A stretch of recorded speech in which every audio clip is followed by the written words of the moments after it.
All right, welcome back to the Heisman Trophy podcast. The last time we convened this past December, we were handing out the Heisman to Fernando Mendoza. It's now going on March, and a lot has happened since then.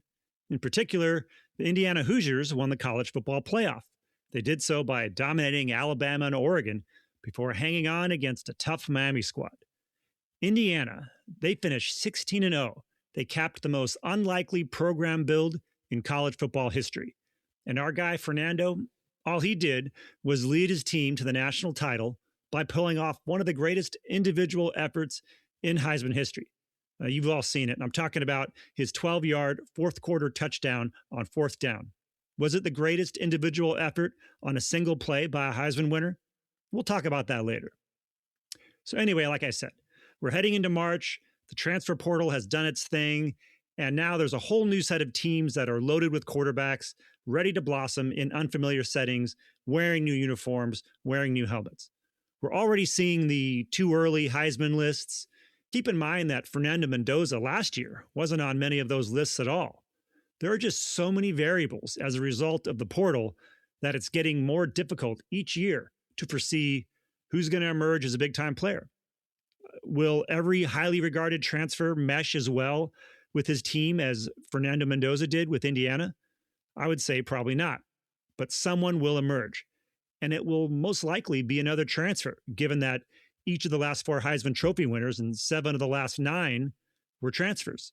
This seems to be the new norm in college football. Now, while there have been a ton of changes in the sport, the Heisman Trophy continues to help keep college football grounded in its own way, with its laser-like focus on achieving greatness while exhibiting traits like integrity, resilience, and perseverance.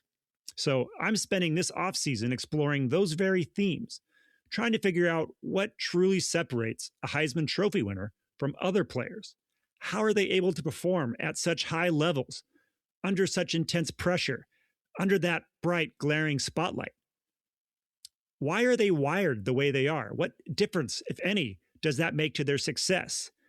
And what do they have in common with other elite performers across a variety of disciplines?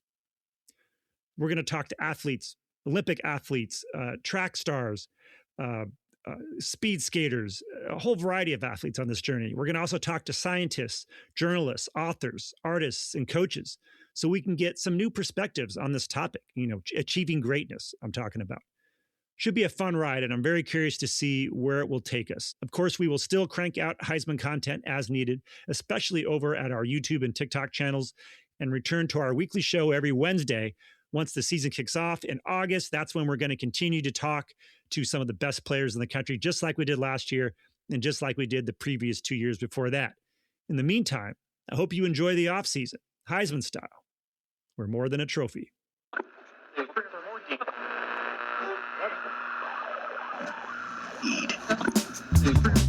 Welcome to the official Heisman Trophy podcast. Chuck Conrad with a kickoff. Roy has a strong leg, end over end. Sanders takes it 1 yard deep to the end zone. Up the middle of 5, 10, 15, 20, 25, 30, 35. He's at the 40. He's at 45, 50, 45, 40, 35, 30, 25, 20, 50, 6, 5. Touchdown, Cowboys. Just like last year, a great story. Here's your host, Chris Houston. The 2026 Winter Olympics have wrapped, but a lot of Americans, I think, still have Olympic fever. There were so many amazing performances that came out of the quadrennial extravaganza held in Milan and Cortina. So many extraordinary athletes shining on the world stage. Our featured guest on this episode of the Heisman Trophy podcast was also in Milan, providing superb commentary and analysis for NBC's coverage of speed skating. And it was incredibly appropriate because 20 years earlier, he won his own gold medal in speed skating, just one Italian region over in the Piedmont at the 2006 Olympiad in Turin. He also added a silver to go with the bronze. He won at the 2002 Olympics in Salt Lake. And in short, he is a speed skating and Olympic legend, I would say. He's also the first winner of the Heisman Humanitarian Award, which is an honor the Heisman Trust gives out to recognize sports figures who use their platforms to help those who are less fortunate. And this guest was a trailblazer in that regard. I could keep going on because he's done so much, but we have to save some things for the podcast. So welcome, Joey Cheek, to the Heisman Trophy podcast. Chris, thank you for having me, man. I appreciate it. This was a heck of a games, wasn't it? Oh man, I think it was one of the best in a while, at least as far as, it really made an imprint on a lot of people, I think. Absolutely. I know NBC was certainly happy. I was thrilled as a former athlete and now fan watching it. Obviously, my heart belongs to speed skating, and we had an absolute rock star in Jordan Stolz who took home 2 golds and a silver. So it's fun to be on the call. I've been on the call for speed skating when we had a much darker time. So this was nice. Yeah, yeah. He's still really young. What makes him so good at such an early age? Yeah, he's 21. He's extraordinary. And the thing that makes him extraordinary is he's extraordinary in like multiple ways. So it sounds like a cop out, but the man won the 500 meters, the shortest race in speed skating. That's the race I won. He also has typically the best last lap of the 1500. Now in this 1500, he did get beaten. He was silver.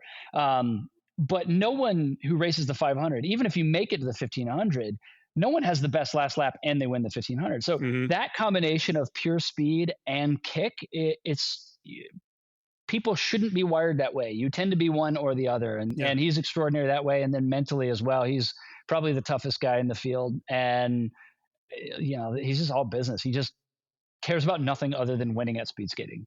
Yeah. That's actually one of the areas that I wanted to ask you about later, like what separates elite athletes from other elite athletes, especially at the Olympic level, how you handle the pressure and all that kind of stuff.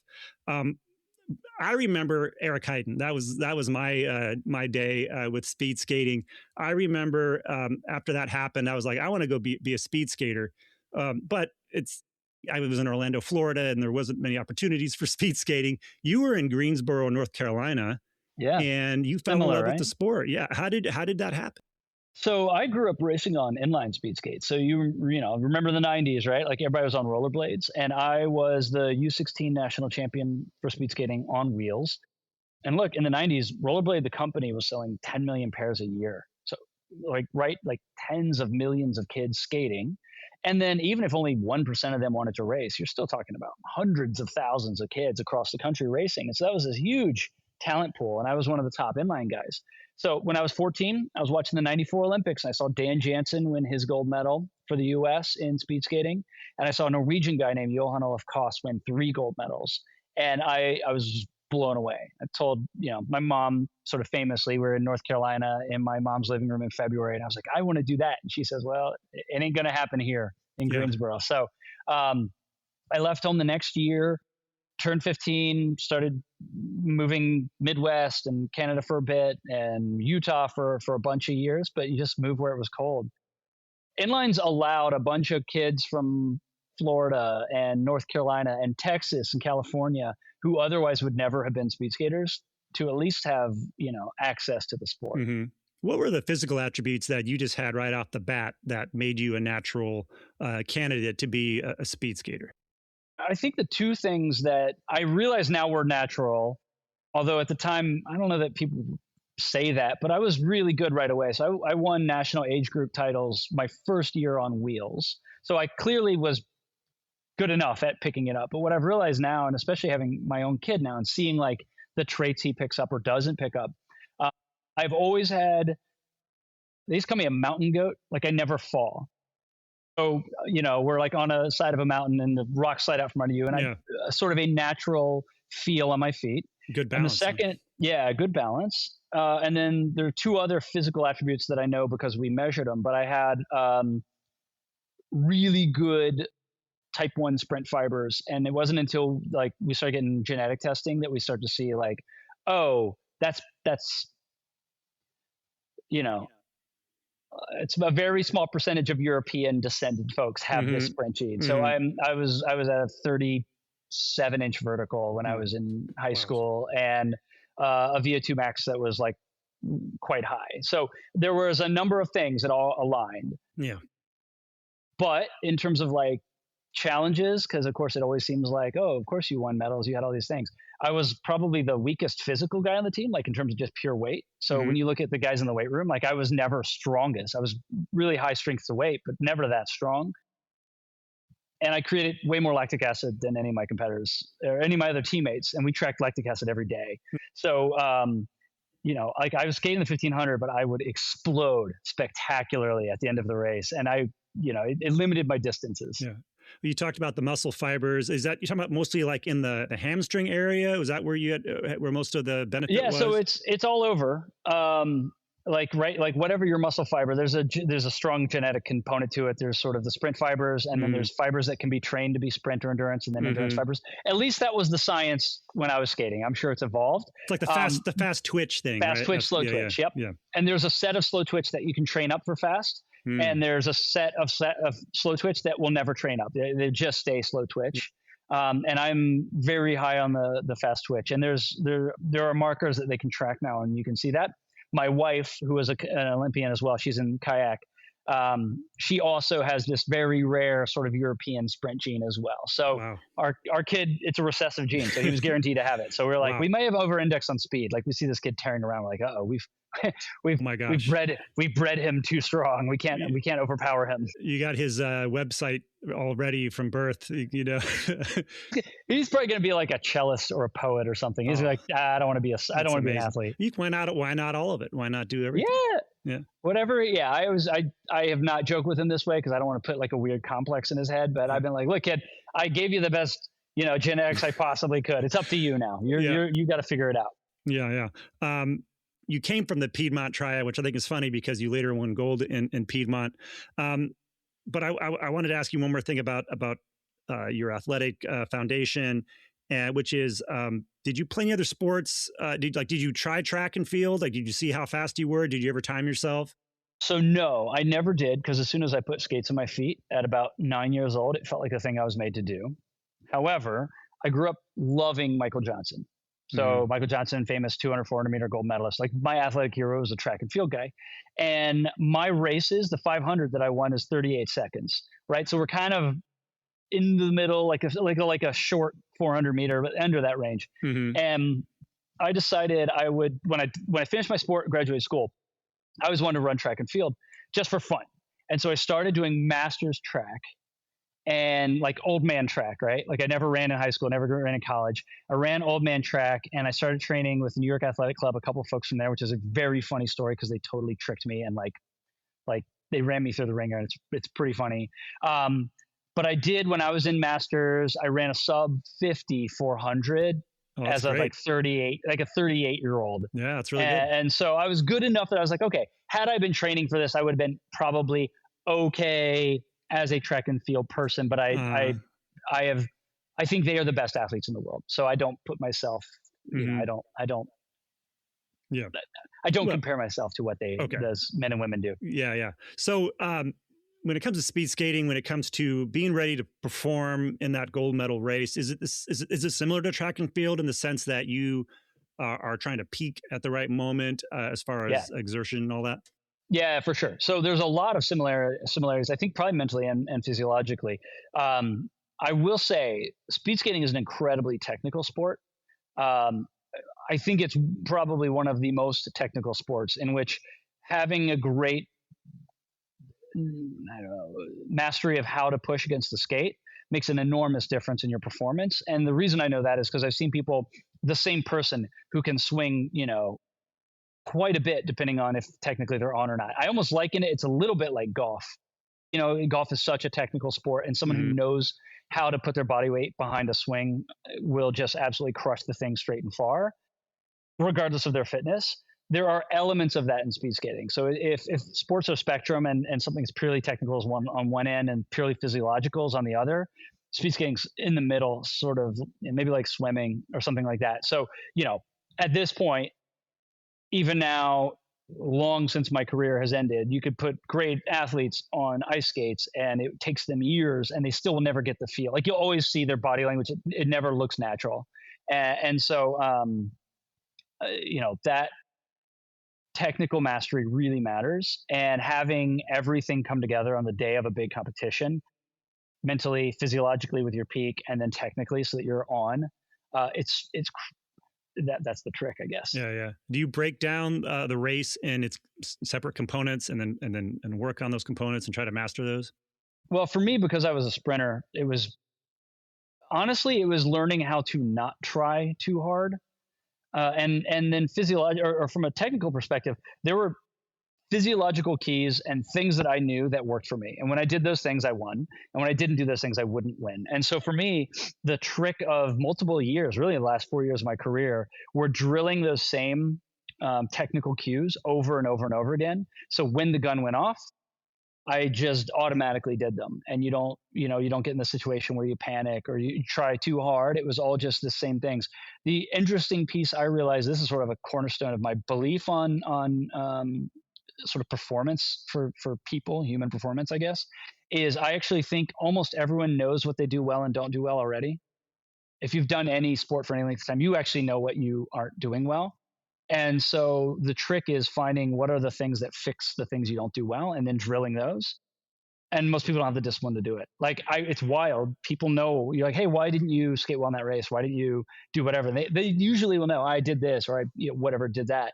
And you go, well, why'd you do that? And they're like, I don't know. And so finding that cue to fix that and then religiously drilling it. Like that was all I thought about. I had a note card with 3 things that I looked at every day. That's all I worked on for 4 years straight. Wow. So for you, was your strength your start? Was it just a matter? Was it your ability to overcome a slow start? Was it your ability to turn the corner? I was by far the best. I'll tell you this. This is the nicest compliment I ever got about my speed skating. One of my old teammates, who was a phenomenal junior and just barely missed an Olympic team, said he had never seen anybody who used everything he had the way that I did. And that there were people who were better athletes. There were people who were better technicians, not many, a few. There were people who worked harder. There were people who had a better mental game, maybe. But he said no one had maximized all 4 of those things the way that I did. And I think that is one, it was just like an incredibly kind, like it made me feel incredible. But 2, it keeps you pretty humble because as soon as I start thinking I'm like, like strutting around, the universe has a way of like knocking me back down again. And so like regularly I was not the best at elements, but when I put them all together, then I could have been the best. I was the best for that moment in time, but it was, it's a lifetime of building it for that one moment. Yeah, that actually is a really great and effective compliment, like you said, because it doesn't really make you think, "Oh, I'm good at any one thing." It's almost backhanded in a way, right? A tiny bit, yeah. I when I first heard it, I was a little offended, but it worked, right? Like it wouldn't have been as kind if it hadn't all come together. But when you look at it, we measure everything. So I mean, it's not like there's spot the lie, the kids say, right? Like it's true. If you like lay us out on paper, all of the different athletes, there were people who are better at all kinds of things. But that's not what matters. What matters is that you're able to put it together and put it together on the day that it counts. And I always was able to put it together on the day that counts. Mm-hmm. So when you're getting ready to go to the Olympics, for you going to Turin in 2006, at what point, if it exists, is there a point in the process after qualifying and all that, preparing, that you start to get nervous? Or you did start to get nervous? I was chronically nervous. I was famous for being super nervous before my races. Oddly, I only remember this because I had I had the conversation with a guy named Casey Fitzrandolph, who's a U.S. Olympic gold medalist in speed skating. The day of the men's 500, we were at breakfast together, and I was talking with him, and I was like, "Yeah, it's weird. Like Fitz, I'm not nervous at all." I'm like, "I don't know if that's good or not." And he says, "Well, we'll see in a couple hours." And that one day, it was like everything was locked. And I was not nervous, but almost all of my races, I was always kind of nervous. So that was a bit of why some of that strategy with like, what are the things you're focusing on? It's almost Zen-like in the way you train, like repetition. This one I'm working on, this one I'm working on, this one. It almost serves as armor for nerves. Mm-hmm. But the right amount of nerves is great because you perform better. And I was always better the day that it mattered.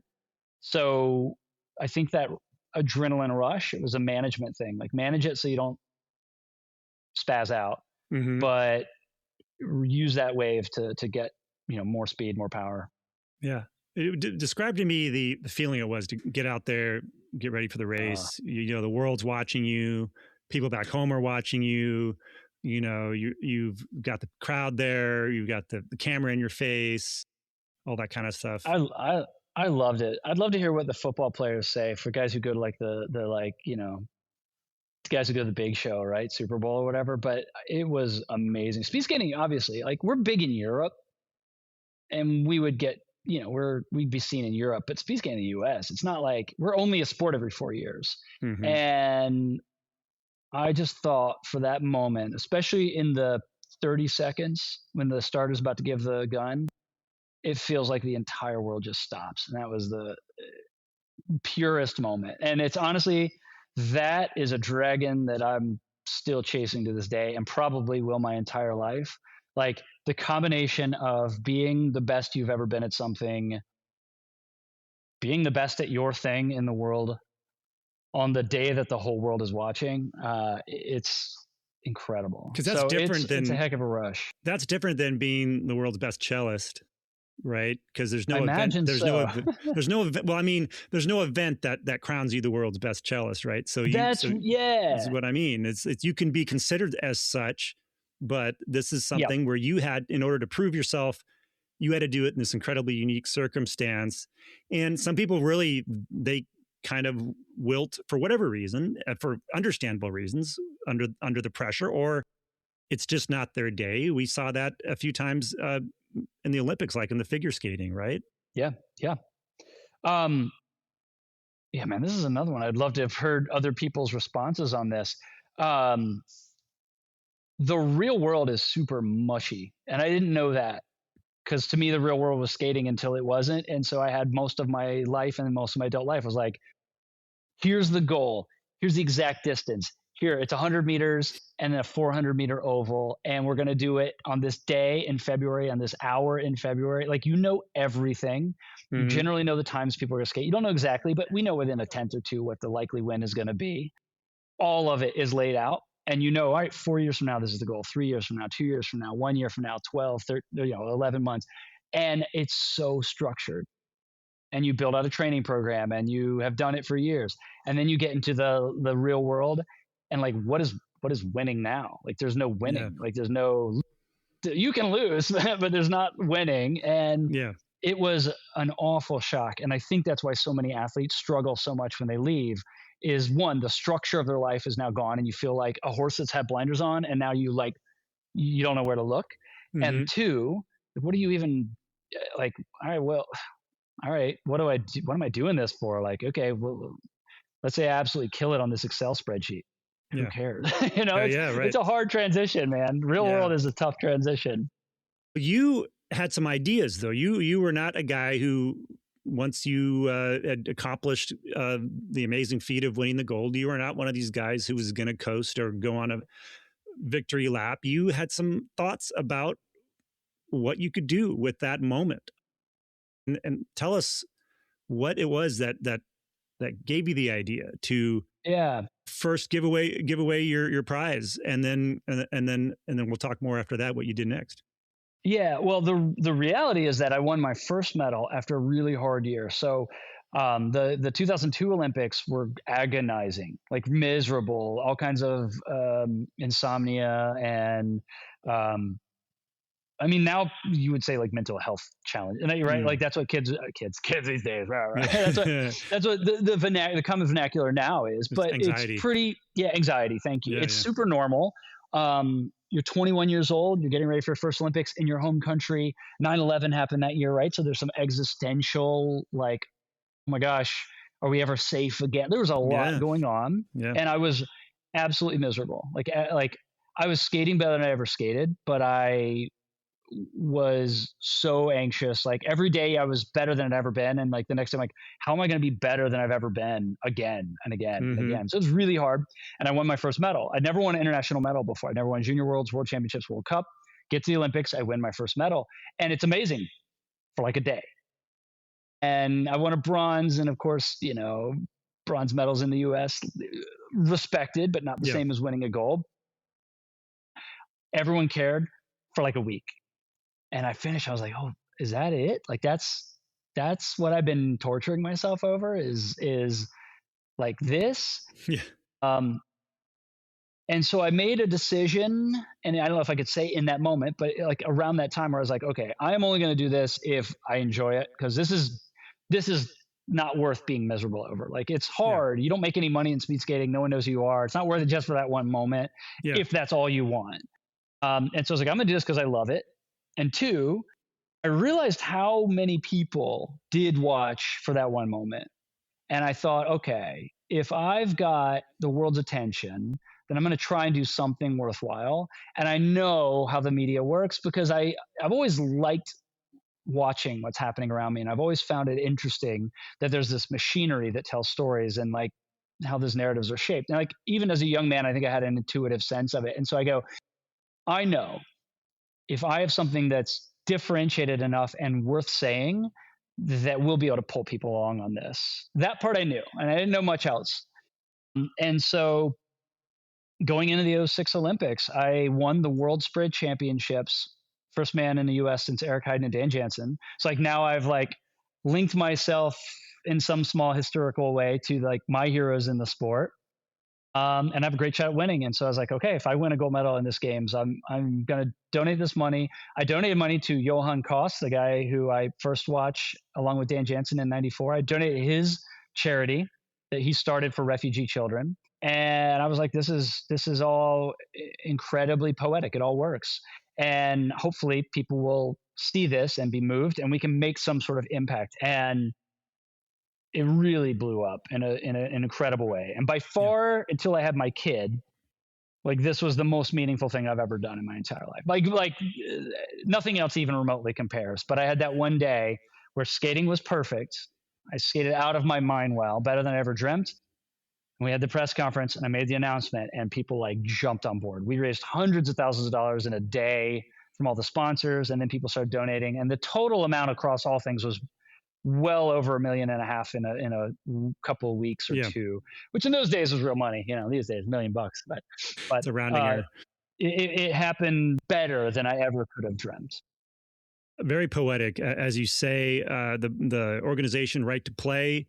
What exactly did that organization do with regards to with refugee children? Yeah, so they were a sport and play program for refugee children. So Johan Koss started it. So this hero of mine, speed skater, essentially after he won, he basically donated his Norwegian bonus, but really he donated his goodwill to start this charity. There are tens of millions of displaced children across the world. And most people have no idea what a refugee camp is. You may have seen like when they were, the old commercials, they'd show sort of children starving, right? So those exist. Sally Struthers. Yeah, right. There you go. I was like, I can't remember which celebrity was raising one of these things. But the reality is there's also millions and millions of children and women who are living in these camps who've been driven out of other countries. They're not welcome in the host country and they're sort of corralled and they're kept alive barely. So they're fed maybe usually by UN or another group and they're sheltered.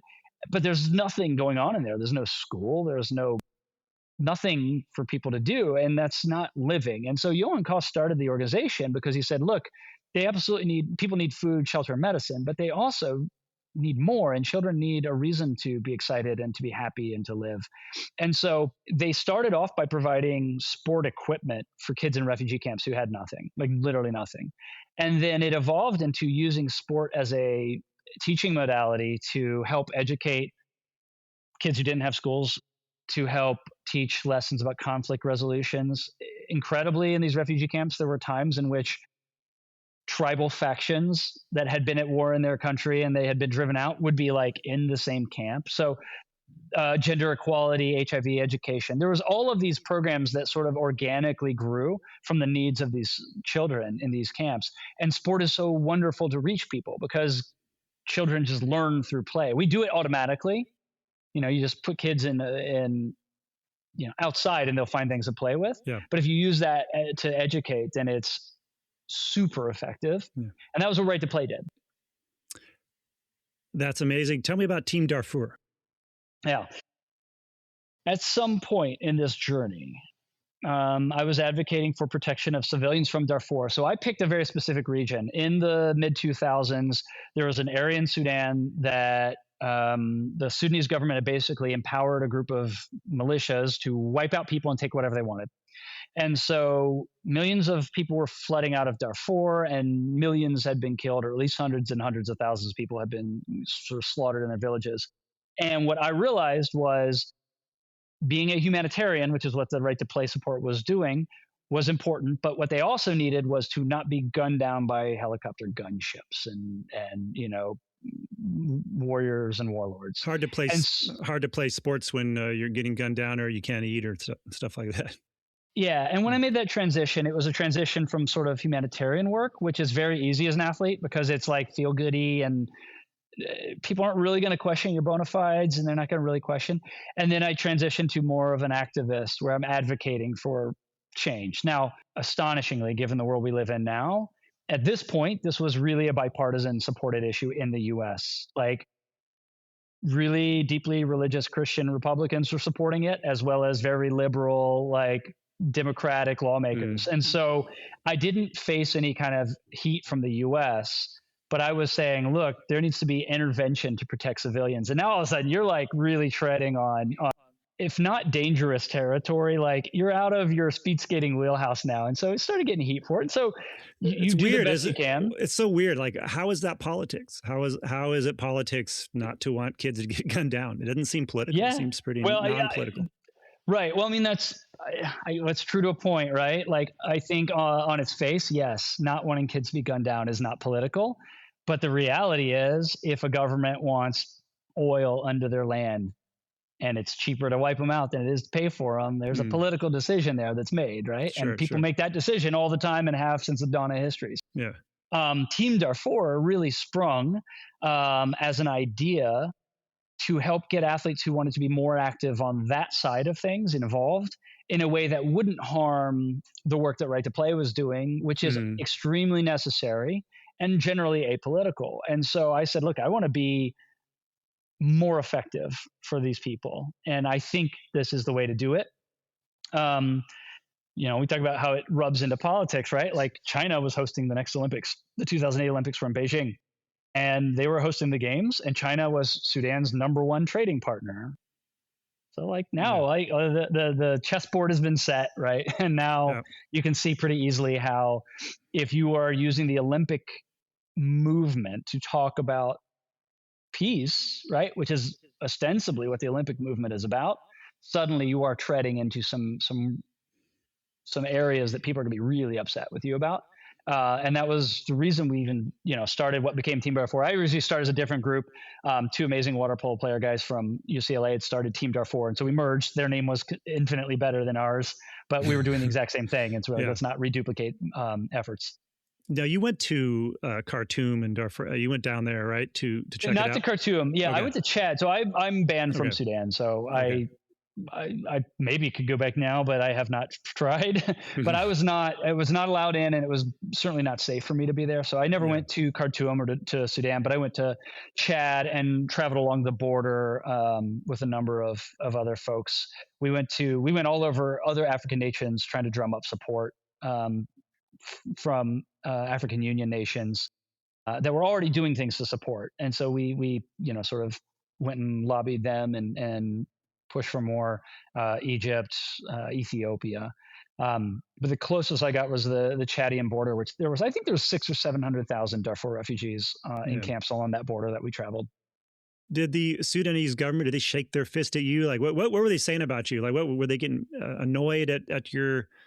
Yeah, I mean, there was, I don't remember exactly, but there was a lot of basically this guy's an idiot ice skater, like don't listen to him sort of a thing. But I don't think I don't remember much from the Sudanese government. There was obviously I got banned from China also, so I didn't get to go. I was going to go to the Beijing Olympics, and I ended up having my visa pulled the day before I was supposed to leave. I was going to ask you about that too. And what's interesting or challenging about that is like the U.S. Olympic Committee, certainly the International Olympic Committee, like they're not going against the host country unless the host country is doing something profoundly awful. Yeah. and they don't really want any heat. Like they want the IOC certainly wants the Olympics to be seen as this great force for good. And I believe good things happen from it. Like I am I think a realist about it. I think the world is much better having the Olympics and the Olympic movement. There are limits to what the Olympic movement does in the real world of sort of this realpolitik, machinations of governments. Yeah. And so the IOC very quickly sort of sided with China and was like, Joey Cheek doesn't speak for us, and I suddenly very quickly went from a gold medalist, sort of celebrated, look, this is the best of what the Olympic movement about, to he's a private citizen doing his own thing. So that one, in some ways, the IOC in particular, that one kind of stung even more than any of the criticism from a country that, like, obviously is incentivized to have me not talk. So that was tough. And again, though, I'll say, like, I felt very supported. I think I'm on the right side of history even now, and I felt very supported by a government that was our own, that was considerably less divided than it is now. And so I think in some ways it was like the last of a time in which all factions could agree and believe in something in some ways, or it was close to that. Like we were getting close to that. So was USAID working anything there?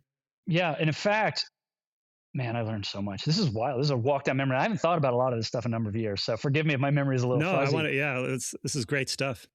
USAID was doing incredible work. So they were feeding, right? That's the governmental organization that's feeding these things. So when you hear the U.S. is feeding people in other countries, there's a government agency that like boxes up American-grown food, which was paid for, puts it on C-130s, flies it to distribution stations, gets it out there, and people live because of the work that USAID and like the generosity of the American people. When I made that announcement, very quickly, right? Like, I mean, you can kind of tell from this is pretty far afield from typical Olympic fare. And I was passionate about doing the best I could and the right thing, or what I believed was the right thing. And so I was getting interviewed all the time by a lot of media. Like, it was, in retrospect now, it's wild how much media attention we were getting. And so multiple people in the State Department reached out. And I can't remember exactly how high I went up, but it was like, it wasn't like the Secretary of State, but it was like Deputy Secretary of State. Had me come to DC, go to State Department, and basically like sit me down and they're like, we're going to show you all of our stuff. Like, we're going to show you satellite photos. We're going to talk to you about what's happening because you're already out there talking about this. And we want to make sure you at least know what you're talking about or know our side. I mean, it depends on how you look at it. And so this is pretty heady stuff. Like, I'm 27 years old. I hadn't started school yet. I'm just off the Olympics. I'd never done anything other than train and read about the world, right, through books. And now I'm getting kind of called into the State Department to come see satellite imagery of villages that had been burned and like troop movements, which we track all of it. And it's wild. And I start to grasp the enormity of like what our government does in the world. You're like, oh my goodness, I always knew that we, were powerful in the world, and I had no idea. And so it kind of felt like Oz's curtain was getting pulled back, and now you're seeing how the world works in a way that you have only read about before now. Yeah. What did you learn from those like just the stuff they shared with you? The stuff like, I don't know, I guess it probably wasn't, I don't know, that was declassified, or I don't know if you needed to do a clearance. I assume it was, I didn't ever have to get clearance. So I assume it was, if not declassified, it was like reduced in classification or whatever had been cleared, right? Because I never had clearance. I think in these days with Google Earth, what everyone has maps, right? But Google Earth was sort of this, the first sort of satellite imagery that the common person could see. In these days, I think we take for granted how much you can learn about the world, how much intel is out there. But at that point, you didn't know this. No one knew any of this stuff. You kind of like trusted what was on the news, right? Like CBS, NBC, ABC. This is the tail end of that sort of being the trusted voice of what the world was. And the two things I was struck by were, one, again, the enormity of the operations. Again, when you think of like the U.S. budget, I don't know what it is, $1 trillion, no, more than that, right? Like how much money we spend, 3 or 4 trillion. Yeah, military is another trillion or two if it's not on bucks, right? So you realize like that's an unfathomable scale. And then you see all these departments, every country has a group of people like State Department, right? Which are not operatives. And then CIA probably has stuff as well. And then the U.S. military, and you just the enormity of this system that is operating around you. And so first of all, NGOs as well, right? Going in there. Then the whole world of NGOs, which are sort of like, can be subcontractors. They can be sort of operating on their own if they raise their own money. The whole world, how gargantuan it is. And it's wild. And then the other piece of it is you always hear people say like, oh, wow, that looks like a well-oiled machine. And then you realize like how much of it just is like bubble gum and like dental floss holding the thing together. Yeah.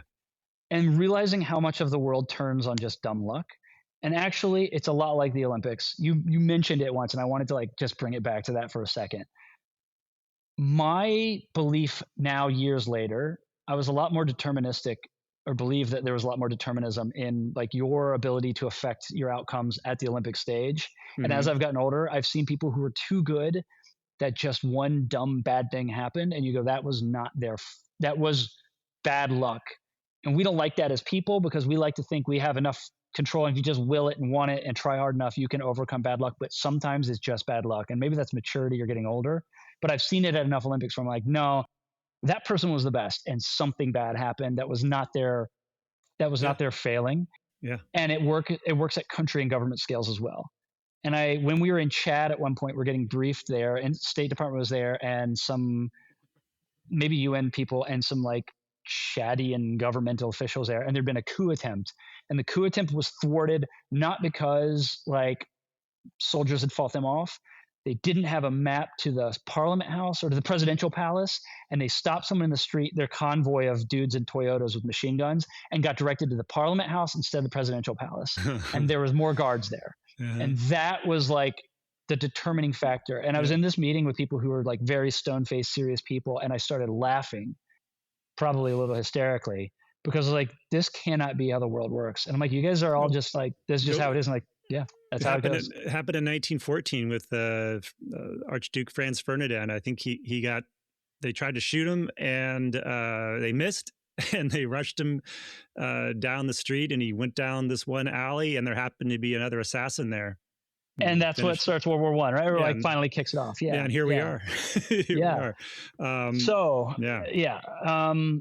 Those two realizations that our force is huger and more complex than I ever thought, and still how barely held together the machinery is, and how a thing can happen that just blows everything up. It was honestly unnerving. I have felt less certain and less comfortable in the world ever since knowing all this stuff.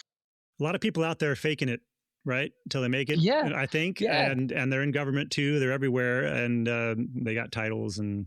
Yeah. I have deep respect. Like, I hope this doesn't come across as anti-governmental. It's not. I think this is an almost impossible task. Like, I met really smart, really hardworking, really caring people that were doing the best they could in a very chaotic world. Like, that's just how it goes. It's a probabilistic universe. And so you never know what's going to happen. What do you think would have been different had there been like this happened, or if you had won your gold in the full flowering of the social media era versus, you were back in the old internet, right? You were back in the the last, probably when the internet was last time it was really good. Yeah, I think so. But I mean, everyone thinks it was better when they were a kid. I think this would have been my medium.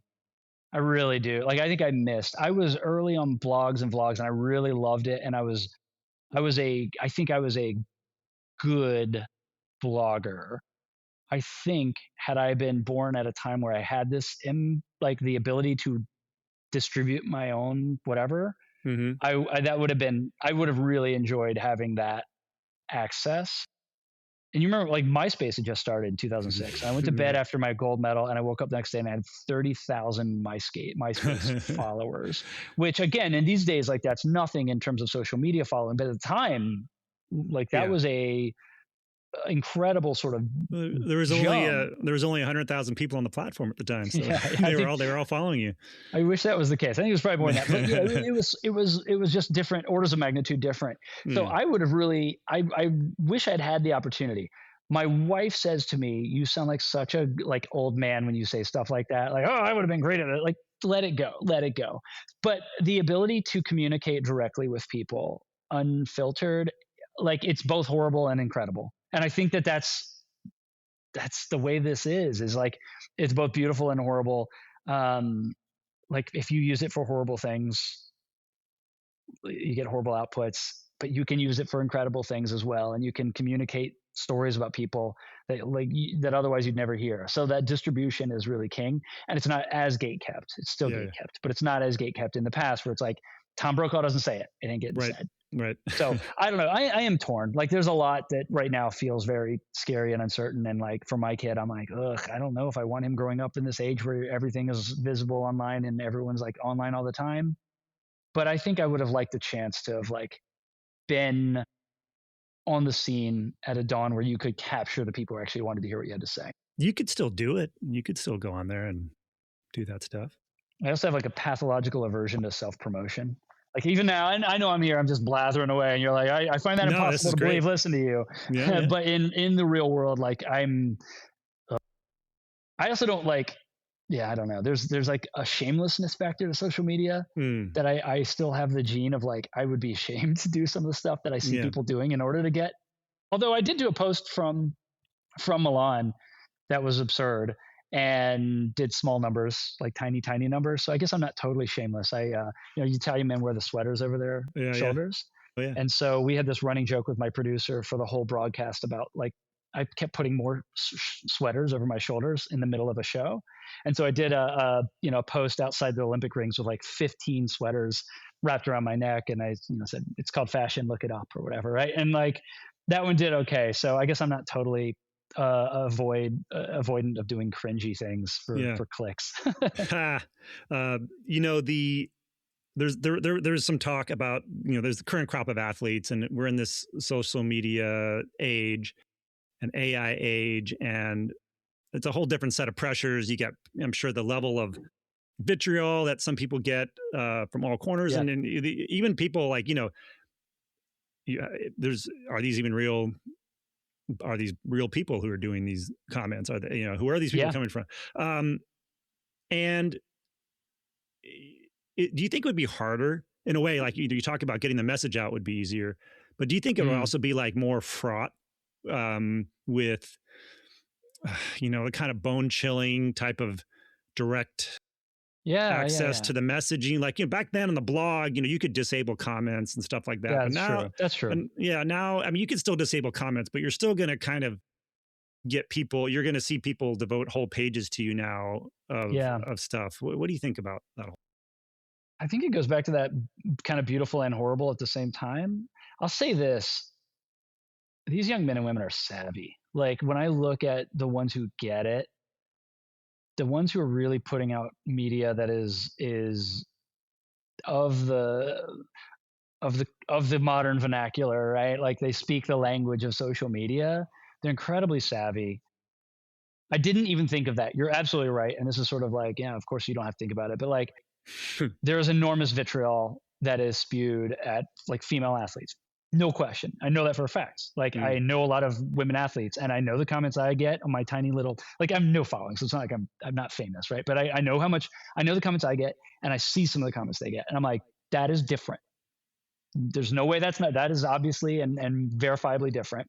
So I didn't even think of it that way. I think when you first started this, what I was thinking was like the most distasteful of it is, it feels very distracting from your actual performance. Mm-hmm. And being good at social media and being good at your craft are totally unrelated. You might be good at both, but they're totally different skill sets. And there are people who are not in the Olympic caliber or in the Olympic world. They might be Olympians, so they're already pretty special, but they're not great on the Olympic stage, who come out of this almost like better known and more successful as entertainers or as social media influencers. And that doesn't quite sit right with me, because I still think I'm a little bit purist about these sports. And I think like, man, like you're there to perform. You're there to compete. And there's a lot of posts from a lot of people that are not going to like go and compete and win medals, who are like, oh, I'm so happy to be here. Here's my fits, here's my, and I'm like, let's not lose sight of the big goal. Again, I don't want to just be like old man yelling at clouds, but there are, I think you said fraught. And if you didn't say fraught, like that's it. There's this is a whole new world of landmines. Generally speaking, though, I'm still impressed at how savvy these young men and women are. Like the ability to pull it off and thread that needle of saying something without, igniting the world. And it's changed. It wasn't that way. Like, I think people have learned this. It's society has evolved. People have gotten better at social media. When it first came out, people were just incinerating all over the place. So a lady who tweeted something before she got on a plane and landed the next day. Yeah, I remember that. That was, that was awful. That was awful. She did an awful thing. Also, what the internet did for her was awful. It was awful. Everyone lost. It was awful.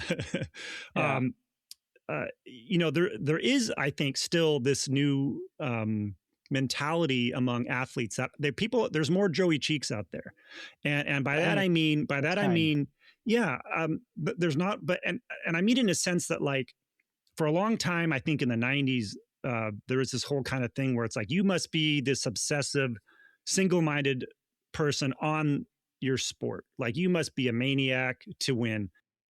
But we're seeing now people in various sports who have other interests. Like Fernando Mendoza just won the Heisman, right? This is a kid he's making the most of his time as a college student. He's doing internships, and he's into stoicism, and he's like not just doing it as a gimmick. He can talk about it. He can, talk about various topics he has interest. And if he didn't win the Heisman Trophy, or if he didn't win the national championship, people might say, well, if he hadn't focused on those things so much, or hadn't talked about those things so much, maybe he would have won, right? And you're seeing, and I say this about you because you went off and you went to Princeton, and the funniest thing, I don't know, maybe I just think it's ironic. Maybe you planned it this way, but you get banned from the 2008 Olympics, and then you go study Chinese at Princeton. Yeah. So I stumbled into that one. Mandarin. Yeah, study Mandarin. I spent 4 years studying Mandarin. That is a very difficult language for a non-native born speaker. Look, I kind of looked at the world. I think it's obvious I'm interested in sort of geopolitics as a thing, right? Like, I'm interested in the world we live in. We are essentially in a dipole world. Essentially, maybe Europe is we're tripole. If you've got Europe, US, and China, maybe. I don't know. I'm not smart enough to know. But, like, for sure, the US and China are the major factors and the major forces. And I was like, all the Chinese people I know, I love. Like, the Chinese athletes that I met, I really like them, and I wanted to learn the language and culture and economics and history, because I feel like they're going to matter, and I should probably know something about them, good and bad, more than just superficial or what has been fed to me, propagandized towards me. Yeah. But yeah, like, I'm pretty obviously on record being like, they're doing bad stuff here. We should push for that.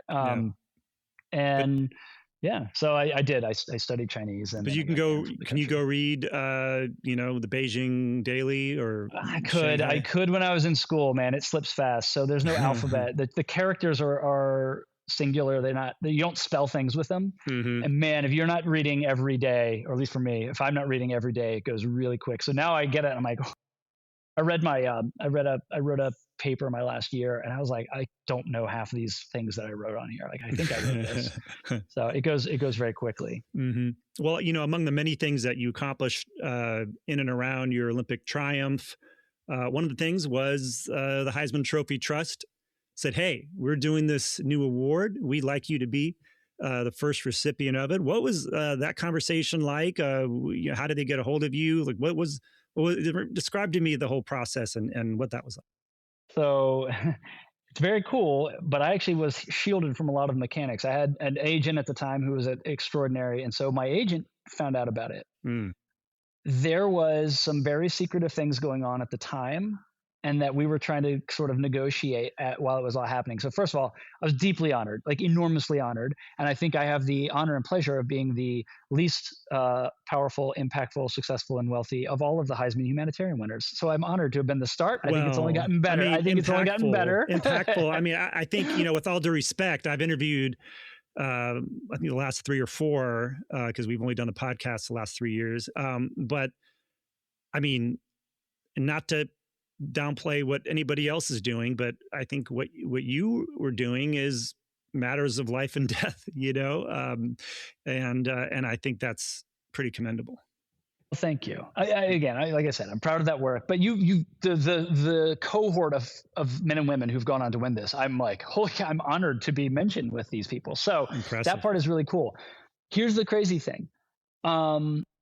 It was all extremely hush hush, but I was getting ready to go. I was asked to go on a diplomatic mission with George Clooney, Don Cheadle, a woman named Tegla LaRoupe, who was the marathon world record holder, and a number of other like really important sort of state level people.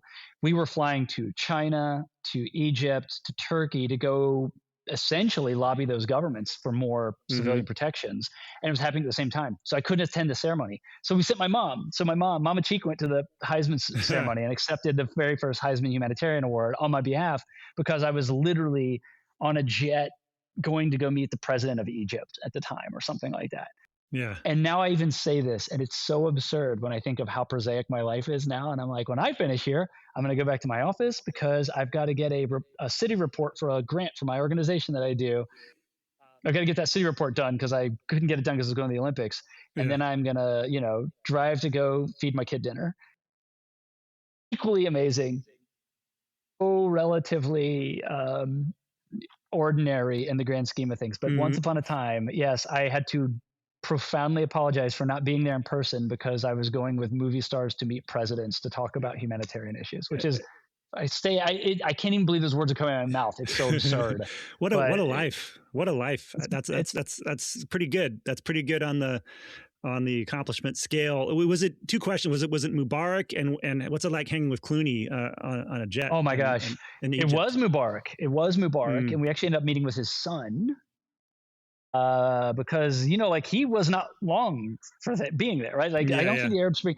I'm really getting fuzzy. So couple more years before the Arab Spring started. Years, yeah. I know if your listeners will be like they're going to jump in. Like, hey.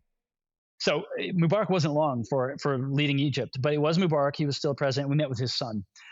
Clooney is every character he plays on TV. Like some people I think are method actors, right? Like I guess Daniel Day-Lewis, he can become anyone, but no one knows what Daniel Day-Lewis is like.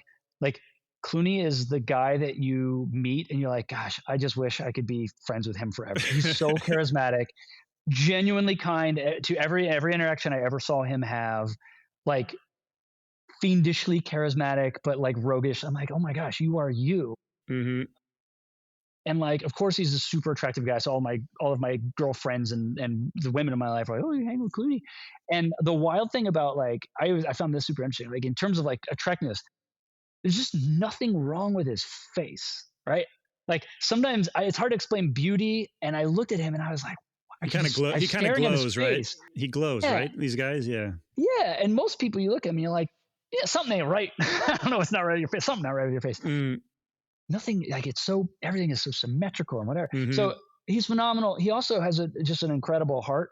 He was paying, I believe, I don't know if this is right, so forgive me, viewers, and fact check me, but I believe he paid out of his own pocket for several satellites to be reorbited or redirected to do flybys over Darfur for more intel for humanitarian work. I believe that's true. Forgive me if it's apocryphal and I'm wrong, but I'm going to go with it. Yeah. Yeah. So I believe that was true. And he was paying for that out of his own pocket because he believed in this. And he was the one who really raised the profile of the cause. Like I was an early voice that was contributing. A lot of really great voices were contributing to helping this groundswell of public awareness.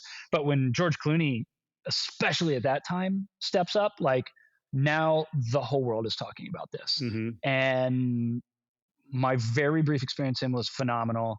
I remember after that trip ended, we were landing in New York. So we were getting off the private jet and I looked back and I was like, that's never going to happen again, is it? Forgive me. Hope you can beat me out there. But I was like, oh man, that was a very cool moment. I don't know that I'm going to get to do that again. You didn't get his number? He didn't give you his cell number to, hang out? I think he actually did give me his cell phone number, but he's like, don't ever use it. He changes it. He changes it like every couple. He has to change every couple weeks. Sure. Yeah.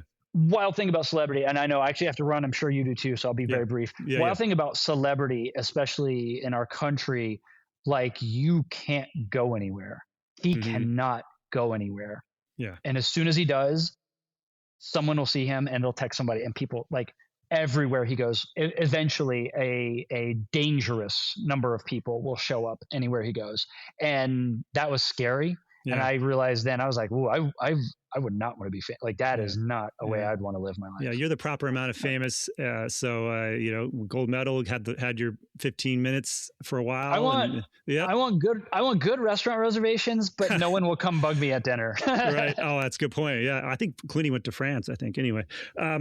Gosh, Joey Cheek, thanks for taking the time to chop it up with me and to give our audience just this wealth of knowledge and wisdom about not only your sport but everything that goes into the Olympics and of course your causes that you worked so hard on and that led you to be among other things, honored by the Heisman Trophy Trust as a Heisman Humanitarian. Congratulations, the 20th anniversary of your gold medal. And as the Heisman Humanitarian 20th anniversary. So thank you. And thank you to the Heisman Trophy Trust. A lot of people, I know all of your listeners will know this, but a lot of people don't realize it's a humanitarian organization or a support organization wrapped in a very public award.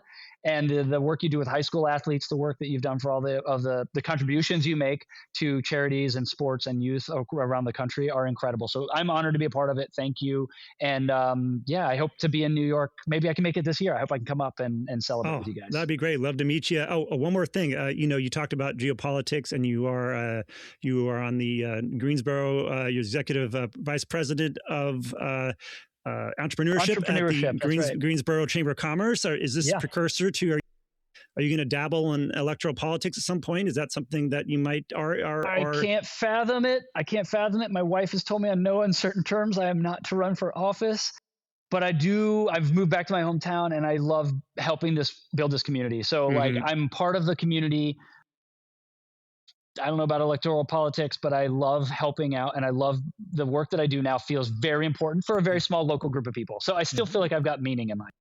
We might need an ambassador to China one day in the future. So that would be ironic. Thanks, Chris. I appreciate it. All right. Appreciate it. Take care. This is Archie Griffin, 1974, 1975's Heisman Trophy winner, and you're listening to the official Heisman podcast. Monte Burke is the New York Times best-selling author of Saban, a biography of Nick Saban, Lords of the Fly, Rivers Always Reach the Sea, Fourth and Goal, and Sow Belly.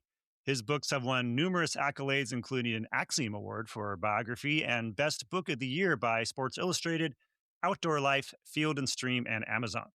After a 14-year stint as a reporter and editor at Forbes magazine, he's now a contributing editor there, as well as at Garden and Gun and The Drake. Garden and Gun sounds kind of interesting.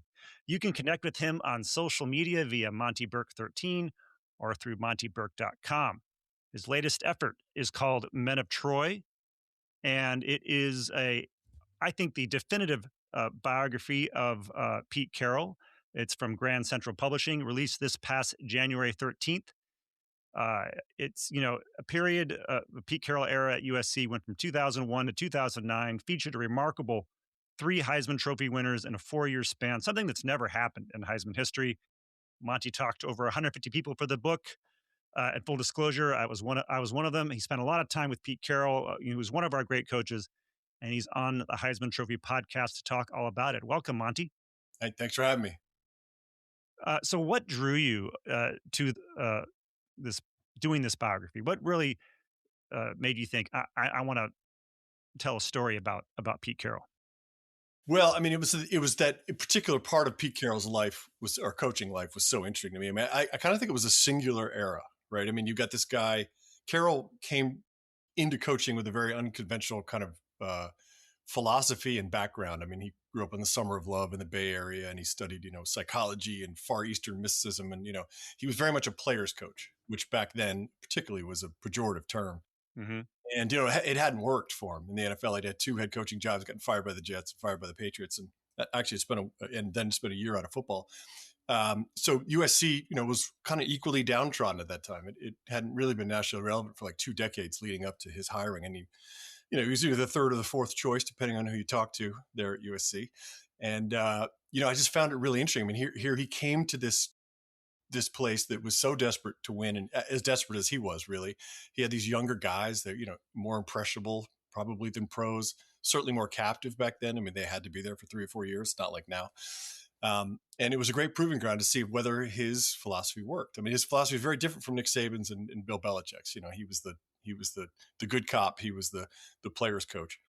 And then, I think if you just look at the era, kind of, it's such a nice contained 9 years. It's so interesting because you have the build with Palmer and Polamalu, and then you got the 2 championships in a row, and then you have that great game USC Texas, which is still the most watched national title game ever. And USC comes with it about 6 inches of Lendell White. If you could just have fallen forward a little further, they would have won 3 in a row, unprecedented 3 in a row. And then you had this kind of weird sort of slight failures in 2006, 2007, 2008. And then it all comes crashing down in 2009. And of course you have the scandal at the end. Yeah. So it had a nice kind of narrative arc. And then you throw in there the fact that, there were no NFL teams in LA at the time. And, they started to win, and boy, do celebrities love winners. And so all of a sudden you had, the Fonz and Arnold and Snoop Dogg and Will Ferrell, like not just at games. I mean, those guys were going to practices, and it became this huge vibe kind of that Carroll created there, and was a great, great, great strength. In the end, I think it could have turned out to be, their Achilles heel as well, which we can get into. But anyway, so to me, it was this incredibly cool, contained era that lasted, just as long as the actual Trojan War. Yeah. Trojan War. So that again, kind of as a geek, like a reading geek, I was kind of like, ooh, that's kind of cool. So I don't know. It was a singular thing it'll never happen again. It never happened before. I don't think it'll ever happen again. So it felt like a cool thing to document. Yeah. That's, you look at the record, 97-18 overall, 82-8 during that specifically dominant 7-year period from 02 to 08. Like you mentioned, it was like a bell curve in a bit. You had the 2 outlier seasons, the first one at 6-6, the last one at 9-4. Pete Carroll and USC dominated the first decade of the 21st century, just like Alabama dominated the second decade. FSU and Nebraska dominated the 90s. Miami really dominated the 80s. Kind of a few teams in the 70s. Given all that, you go look back at the great coaches of the 70s, like Barry Switzer, Bear Bryant, in the 80s with Bobby Bowden, Tom Osborne, and Nick Saban after Pete Carroll. But I don't think that, for some reason, people don't talk about Pete Carroll when it comes to one of the great all-time coaches. He's not one of the first names off the lips of people on either, whether you talk about football as a whole, because he also won a Super Bowl, almost won a second. Like you said, he dominated a decade, which in a way that no one's ever done. And then he won a Super Bowl, but somehow he's not really, doesn't seem to be on the short list. Why do you think that is? I agree with you. I mean, it is funny too, because he probably should be. I mean, he had the historical accident of being around at the same time as the guy who's considered to be the greatest college coach of all time, which is Nick Saban, and the guy who happens to be considered the best NFL coach of all time, Bill Belichick, right? And they all left. I mean, Pete didn't end up retiring, and Belichick didn't either, but they all left, their teams at the same time, basically. So he got lost in the wash there, right? I mean, it was like everybody was talking about Belichick and Saban, especially because they were connected, back in earlier in their careers. But also, I think it has something to do with the way he did it. Just this kind of like, rah-rah, player first. Towards the end of his tenure there at USC, he started, there was some psychobabble coming out of his mouth. He was very much West Coast, kind of like, Boston writers, New York writers used to love him, call him flakies, what they called him.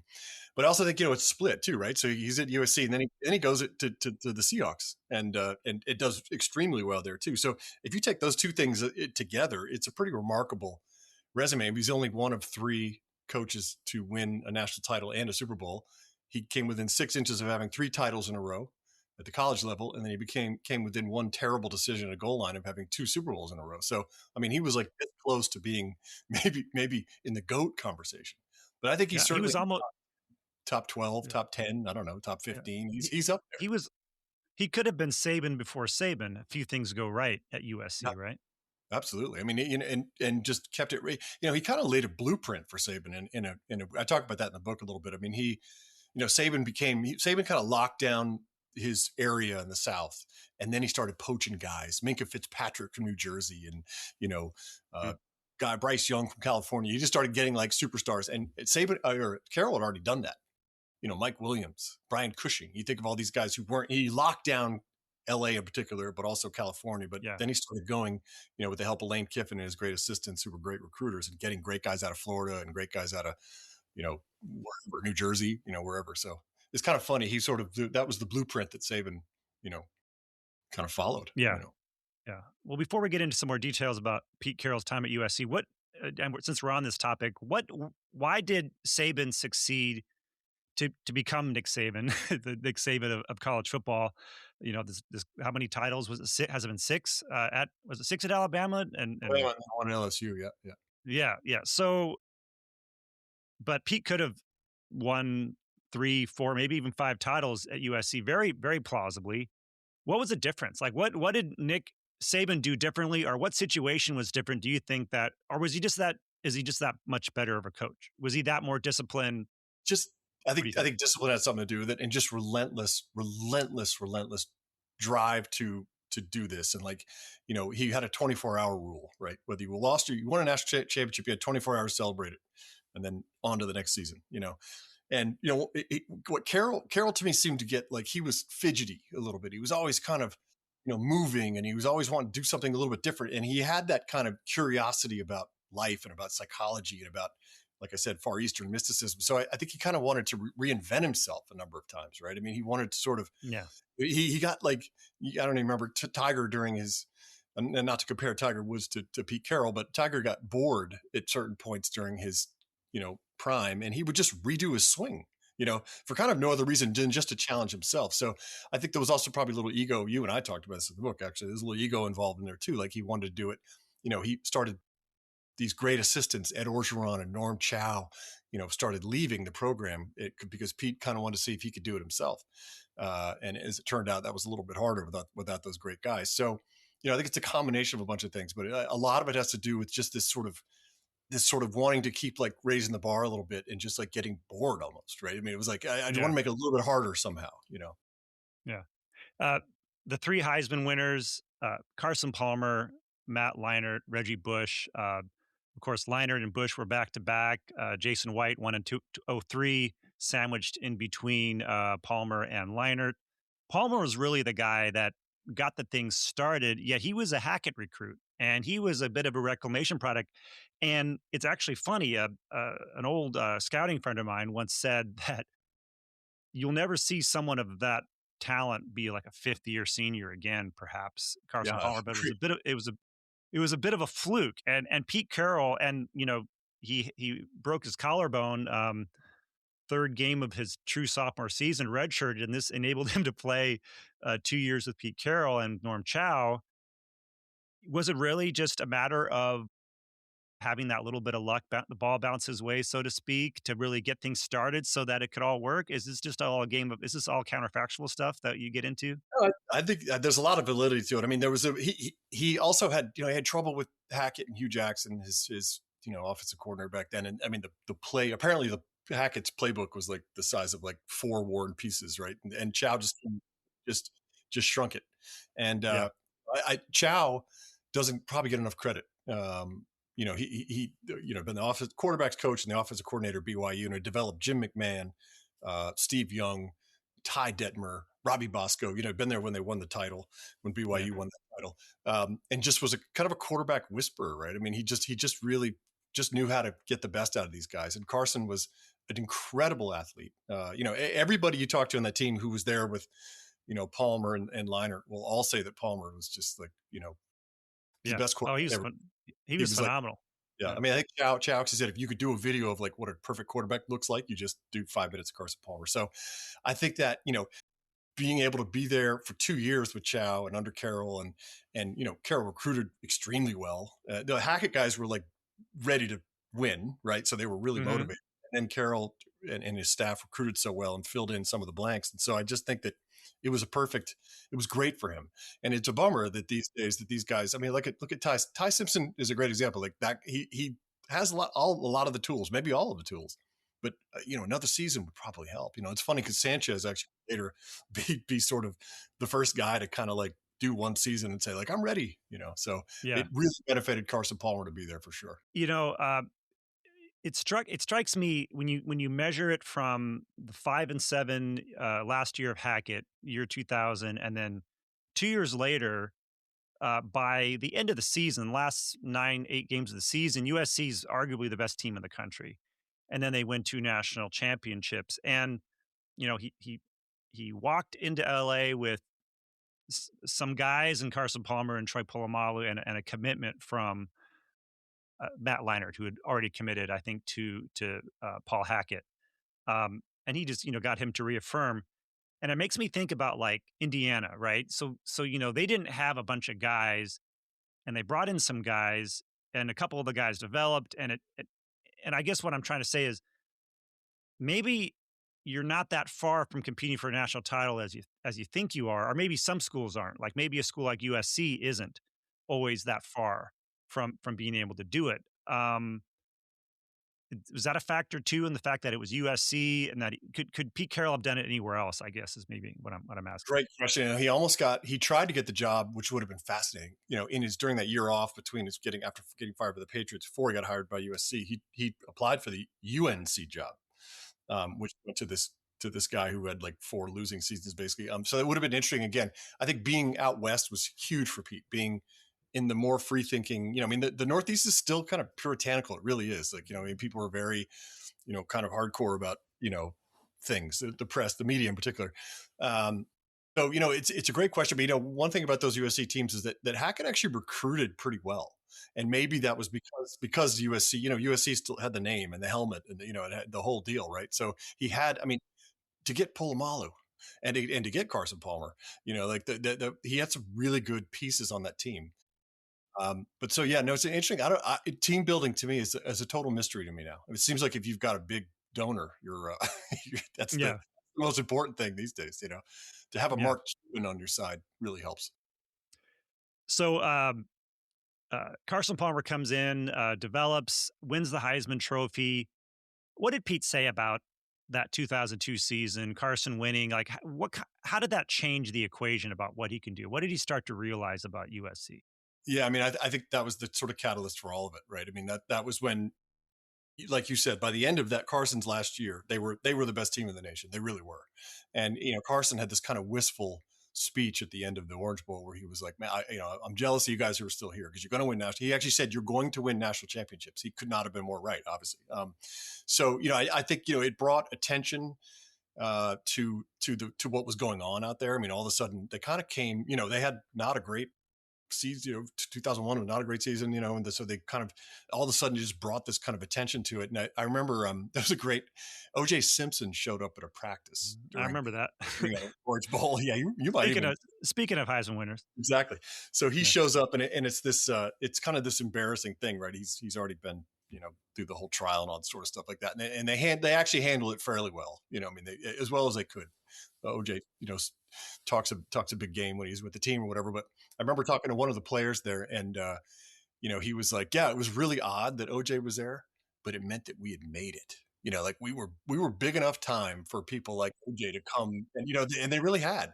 He was like the most famous person on earth at the time. Yeah, he was. So all of a sudden, you had this team that was like, whoa. Like, West Coast team, like what's going on? This isn't SEC. This isn't like, Oklahoma. This isn't Penn State. Here's USC might be back, and they were. It's pretty cool. Yeah. I was actually at that practice. I was looking one way and turned around, and I see OJ's hand in front of me offering it. And out of reflex, I said, "Hey, how you doing?" And I remember I was driving with Pete and my boss, Tim Tessalone, in the car back on the way to the hotel. Pete's like, "So how do you think it's going to play?" We had a lot of phone calls at Sports Information at USC for a few days after. So that was fun. I remember it really did seem after that Orange Bowl win against Iowa in 2002, the parties afterwards, there really did seem to be this level of exuberance and just kind of, I don't know, it felt like maybe the players on the team felt they had mastered the college game, or they were on their way to mastering and on their way to figuring it out, because they really seemed to dominate a lot of teams as the Pete Carroll era went on. Yeah. I mean, 34 wins in a row. Will we ever see that again? Is a great question, right? I mean, that stat alone blows my mind, actually. I mean, Well, you don't need to win 34 games in a row no, anymore, right? but back then you did. There was such a fine line, right? If you lost Yeah. once, in 2008, that 2008 USC team lost once, and they didn't come close. They didn't come close to getting to the national title game when they were probably the best team in the country. So, yeah, I mean, I think that after that there was this confidence that came from not just the players, but the coaches too. I mean, things were humming, and then they, you know, the one thing going into the next season was who's going to be the quarterback. That was the big thing, and it wasn't clear actually. Matt Castle had a really good chance. In fact, they thought Castle was probably going to be the one, and they had another guy named Brandon Haynes or something like that. Brandon Hance, yeah. Hance, who was like he was kind of the scrambling guy. Yeah, he was a Purdue transfer. He had kind of a bad shoulder, I think. So he actually had been in the lead. He had either had a bad shoulder, or he had some kind of meningitis or some kind of sickness or something like that. Out of practice. And Leinart was like, not necessarily the number one guy. And it came down to the very last, came down to among the last practice. And finally Chow was like, this is our guy. This is our guy. He was very different from Palmer. He wasn't this big imposing guy. He didn't, he was tall or whatever, but he wasn't kind of like this prototypical quarterback looking guy. He was a lefty, didn't throw it as hard, had beautiful ball placement, turned out to be a great leader, but you don't really know that until you put the guy in the game. And then of course he goes to his games down in 80-degree Auburn, where the defensive linemen in Auburn are licking their chops. They can't wait to get at this guy. And he plays really well. First pass ever is a touchdown. So, Yeah, he was a gamer, right? I remember those that spring competition. He didn't really seem to separate himself from the other guys. I mean, it was very, fine hair difference between him and Castle. And they also brought in JD Booty in the fall, who had skipped his senior year of high school. At that point, USC started to get an embarrassment of riches. Did you ever ask Pete about having he won most of his he won his national titles when the roster really wasn't as saturated with NFL talent, and then when he saturated with NFL talent, there became this kind of issue of like getting guys to play, satisfying people, resting on laurels and all that kind of thing. Did he ever kind of reflect on what is the right amount of talent to have to operate in the college game, or is there such a thing? I mean, I think for that, I don't really know. I don't know if there's a magic formula for teams, but for that era, having those Hackett guys still around was the most important thing. Having people who could still feel, and this includes Ed Orgeron, who was also on the staff, who could still feel that pain, right? I mean, I can't tell you how many guys I talked to who said, that feeling that pain and then having Pete come in and give us the chance to elevate and be excellent was like all we needed, right? And so I think, once this happens in all dynasties, it happened at the end of Saban's dynasty. These dynasties become sort of, they become decadent in a weird way, right? I mean, they get like kids come in, they're all five stars, they're swagging around, and they put the helmet on and the shoulder pads on, and they have the Trojan on the side that people will just walk away, but they're not, because you're everybody's Super Bowl. From that point on, you're everybody. You're literally people still storm the field. Vanderbilt stormed the field when they beat Alabama 2 years ago. I mean, it's a big deal.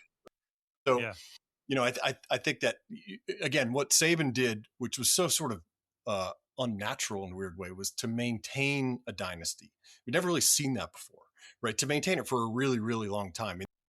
There's a chapter I have in the book. It's called, I mean, you can get to the mountaintop, right? But then how do you survive greatness? The chapter is called Surviving Greatness. And it's just one of the great I mean, Saban did it. So everybody says, well, it can be done, but he's a lot like Tiger Woods. Saban was like this unique individual that probably never will happen again. So, I think for these USC teams, having people that were still connected to that pain, and then you start to see it, after the 2004 season, you start to see Orgeron's gone.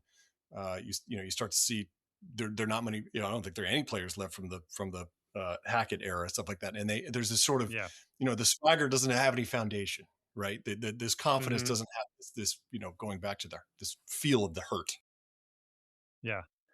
So Matt Leinart comes in, succeeds Carson Palmer, has a great first year as a sophomore, finishes sixth in the Heisman vote. The Trojans win the split national title. And again, in a way, when you talk about motivation, this seems to be like a big theme in the Pete Carroll era, which is like he needed a challenge like to like give him the dopamine hit to really like overcome something to make it, to have success. Like he couldn't just win; he had to win a certain way, or he had to. It's like the person like when your big brother plays you left-handed kind of thing, and you know what I mean. So he needs that challenge. And he got a little lucky because in 2003, I mean, like it's not really luck, but it was like what do you call it? Silver lining.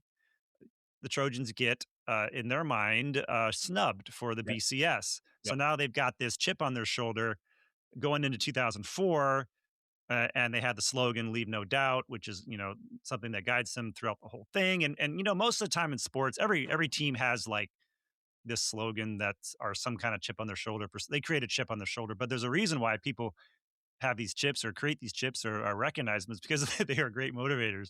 So he had this natural built-in motivation going into '04, right? Great motivators, especially if they're real. Like, those players were angry. They were, I mean, even though they had got a championship, they were really angry. I mean, they deserved to play LSU that year for sure. I mean, that would have been a great battle, I think. And that again, like they're still climbing the hill, even though they won. They're still, that hilltop is not ascended quite yet, right? I mean, they haven't reached. I mean, I think perfection might have come for them.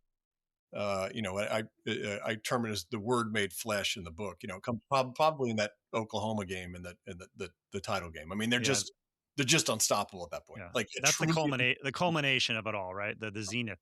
Absolutely. And so, that was what they had been working for. And then again, just going back to what we were just talking about, I mean, okay, you got there, you're on the mountaintop. What are you gonna do now? How are you going to stay up there? Everybody's coming for you.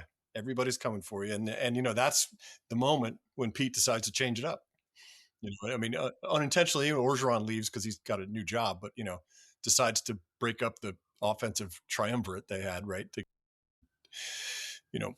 basically tell Norm Chow to leave and put it in the hands of these two young guys, Kiffin and Sarkisian, who were, I don't know, at that point, late 20s, maybe, mid to late 20s. Yeah. I guess it had to be a little bit bewildering to a few of like the veteran coaches, right? Like Orgeron and Chow, where it's like, hey, what are we doing here? We've got like this great thing going.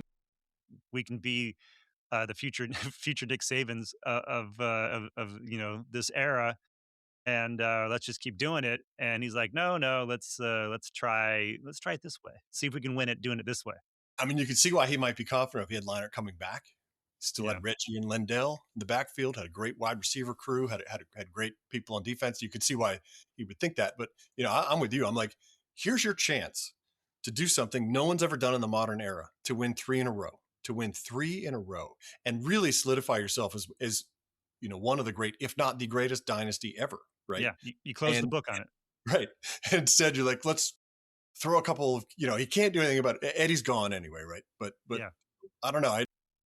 I did ask him, and he just demurred, he didn't answer, but like, do you wish you kind of had kept, he did say it. And I said, do you wish you kept Norm Chow around? He wouldn't answer that question. But later on, I asked him another question, and he said, I made some mistakes with some assistants. And he was very candid about, not losing good assistants, but then not filling them with equal or better talent. Right. Yeah. Which again goes dynasties. Also, you watch this at the end of the Saban thing. You just can't hire good assistants anymore.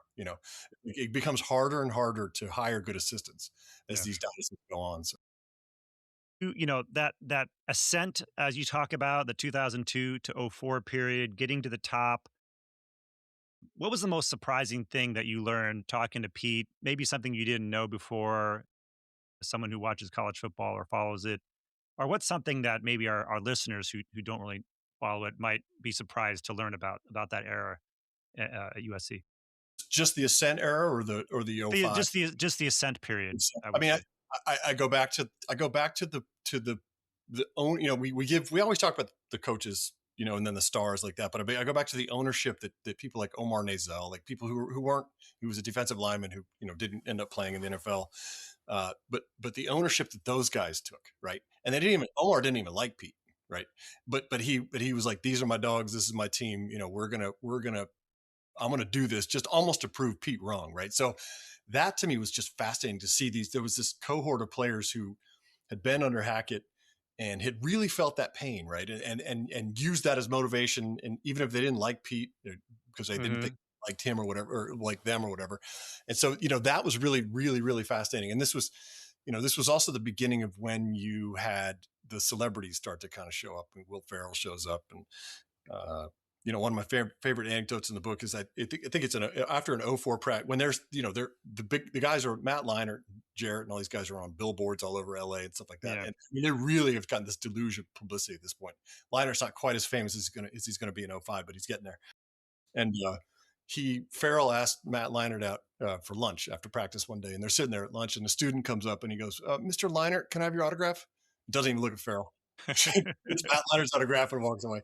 So I mean, this is there are tons of little stories in there that are fascinating to me. To be fair, Farrell would come by practice and he would kind of look like a homeless guy half the time. Yeah, no. He was pretty scruffy. Still, he was like, I mean, that old school was coming. That was right around. He was. Oh man, the old school period. I remember taking the bus to the stadiums, and they would play old school in the bus. Little clips from it, and oh man, Pete just loved old school. He was rolling hard most of the time. Hilarious movie. I mean, that's when Farrell's star took off too. So. Yeah, they kind of Pete Carroll and Will Ferrell sort of had they were kind of joined at the hip during that period. Okay, so we go into 05 and then you get this. It's sort of like you get the flaming out of the comet, you get the supernova happening, and it's one of the most interesting seasons in college football history for sure. Not only for how it finished, but for, it had a lot of implications going on for the rest of college football going forward. I mean, you started to see the read option. You saw Vince Young doing the read option and rendering Pete Carroll's, 4-3 under defense. You start to see the cracks in that scheme,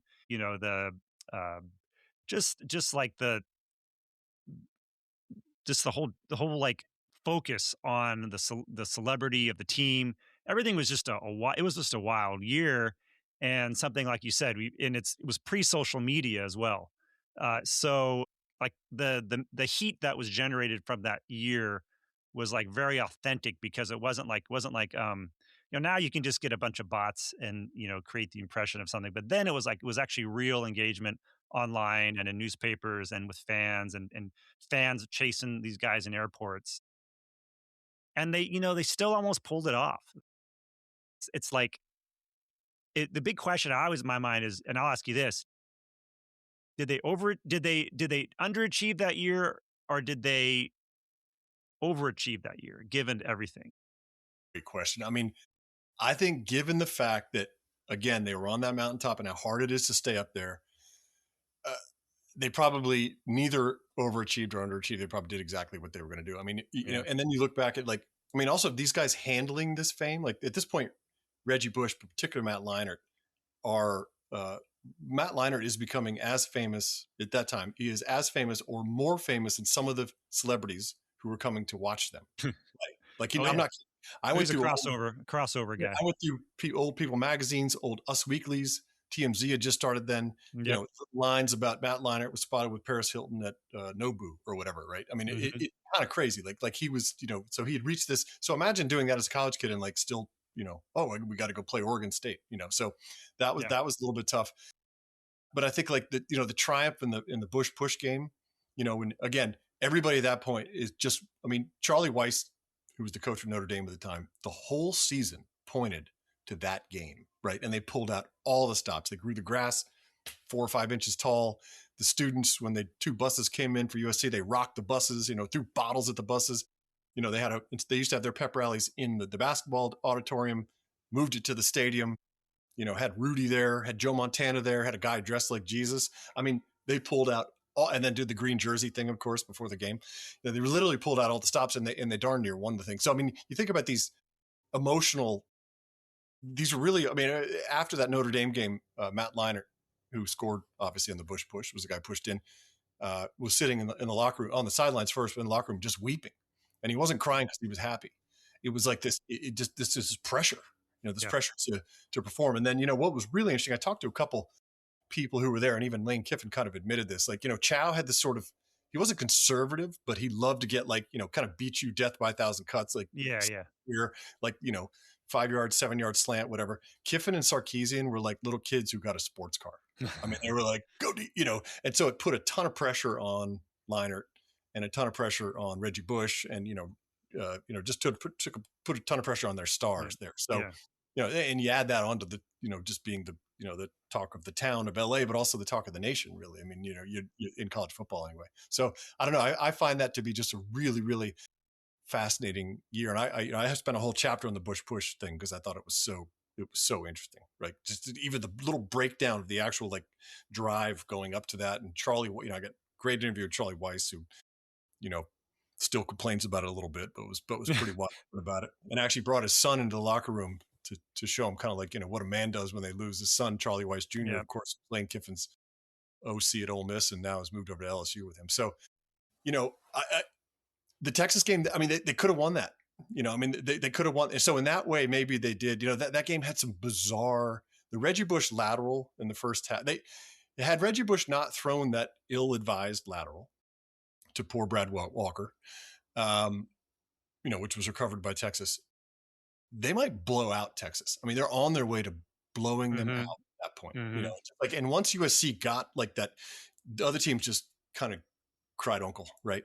Yeah. And that was a huge turning point, a huge turning point. Even, in the fourth quarter when Jarrett caught the touchdown, put them up by 12 or whatever. I mean, it looked like it was over, Yeah. A couple Texas defenders ran into each other. They were both lying crumpled on the turf, and it seemed symbolic for the game. It seemed like, incredible visual TKO, right? Yep. And you're right. And these things just come down to just these little things that could have gone one way or the other.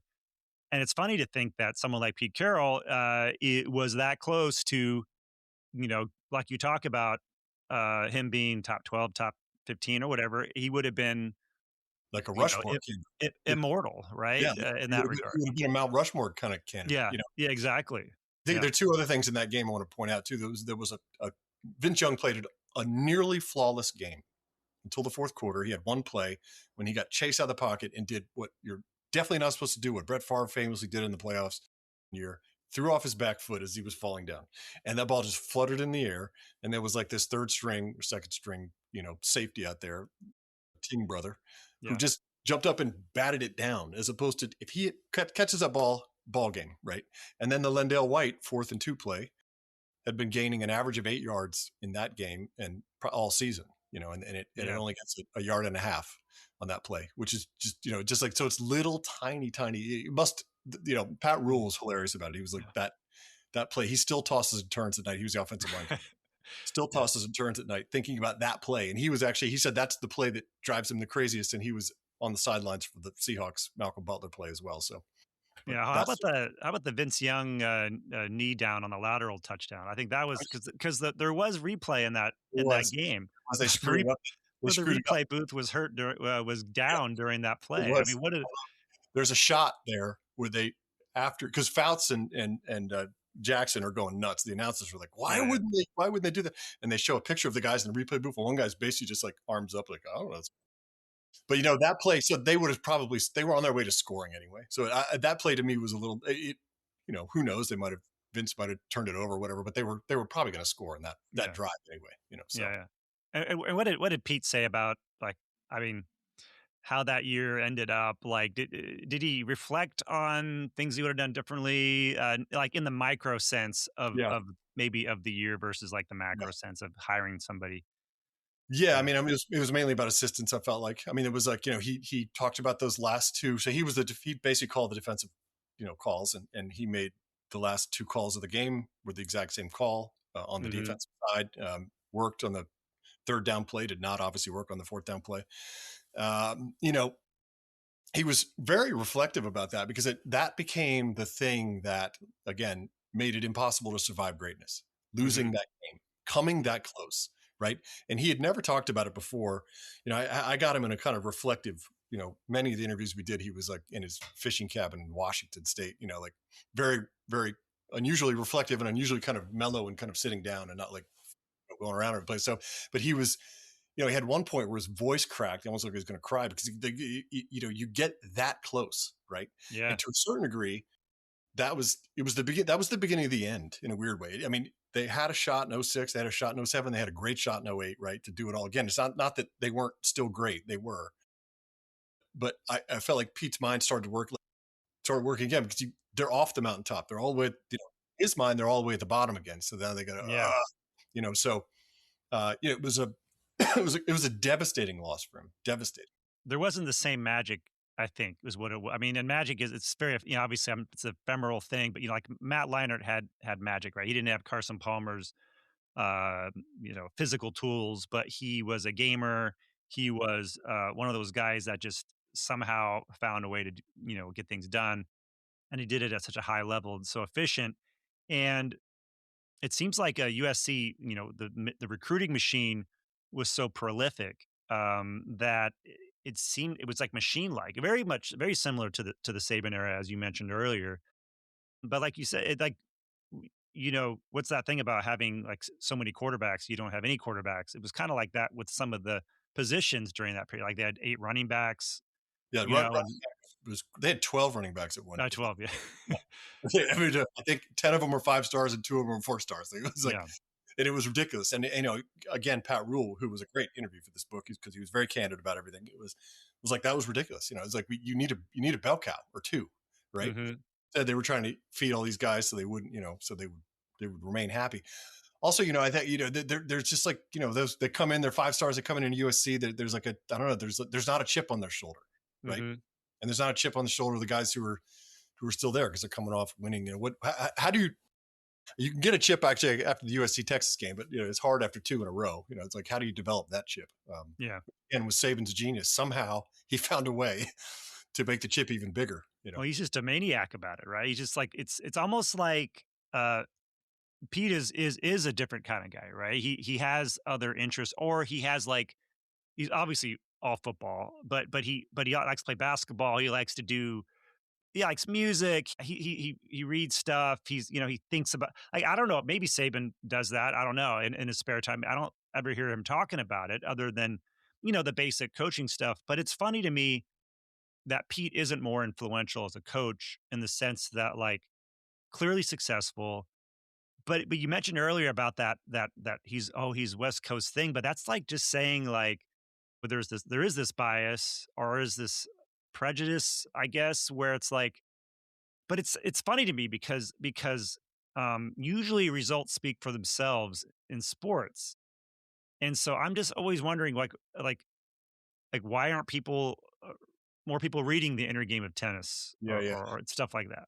I think he actually is more influential than we think, because the game has shifted to what was, when he did it, was unconventional. Mm-hmm. Now it's not that unconventional, right? I mean, you still have the archetype, the Saban Belichick archetype and archetype, but you've got a lot more, like, players coach isn't the pejorative term it used to be, right? Okay. It's not at all. I mean, look at Mike Tomlin was a player's coach, right? And having the coach is a interesting person is not, I don't know. I think Pete did, and sports psychology, massive thing like that. Everybody uses it now, right? Everybody, and if they're, whether they're studying Galway and Inner Game of Tennis or not, they're still using some of those principles have seeped into the game. So I actually think he was he was the first coach really to prove that it could work. Great point. Right? He did it at USC, and then he did it again, and he did it in the pros as well. So I do think he had an enormous amount of influence. We just don't put his name to it. Yeah.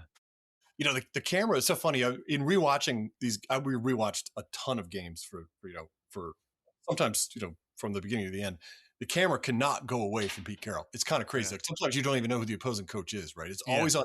He's like an actor. He's got great command. He's fur in his brow. Like he's talking he goes over to the ref and he's talking a little smack with him, gives the ref a pat on the butt. It's like he was a showman. Oh yeah. What he was, right? The camera always found Nick Saban because he was always snarling, and they wanted to catch him, grabbing the punter's face mask. But it captured Pete Carroll for a different reason, right? Yeah. He was just looked like it was fun, Yeah.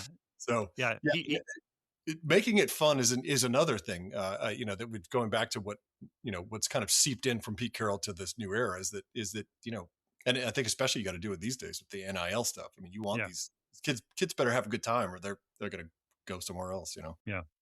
Well, what is Pete's superpower? It's a great question. I mean, I think it is making it fun. I think, I can't tell you how many players, and I'm not kidding. I would bet that it was somewhere between a dozen and 24 players told me without me really asking, that what he did, and the coaches did this too, that what Pete did during those USC years was to make the game fun again. Like they had been through, it was fun when they first started playing shirts and skins in their backyard. Very fun. Mm-hmm. It was fun when they played in middle school. Started to get a little less fun in high school and a lot less fun towards the end of their high school career, because these coaches were yelling at them and berating them and you got to do this, you got to do this.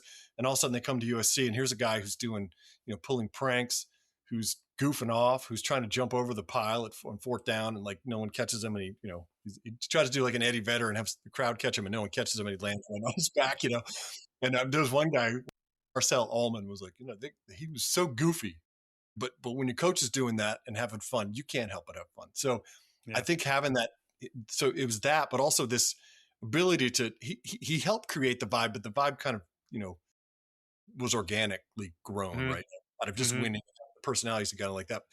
For a long time, what he did during that, for most of his time there, he corralled that vibe and made it work for them and made it be their great superpower.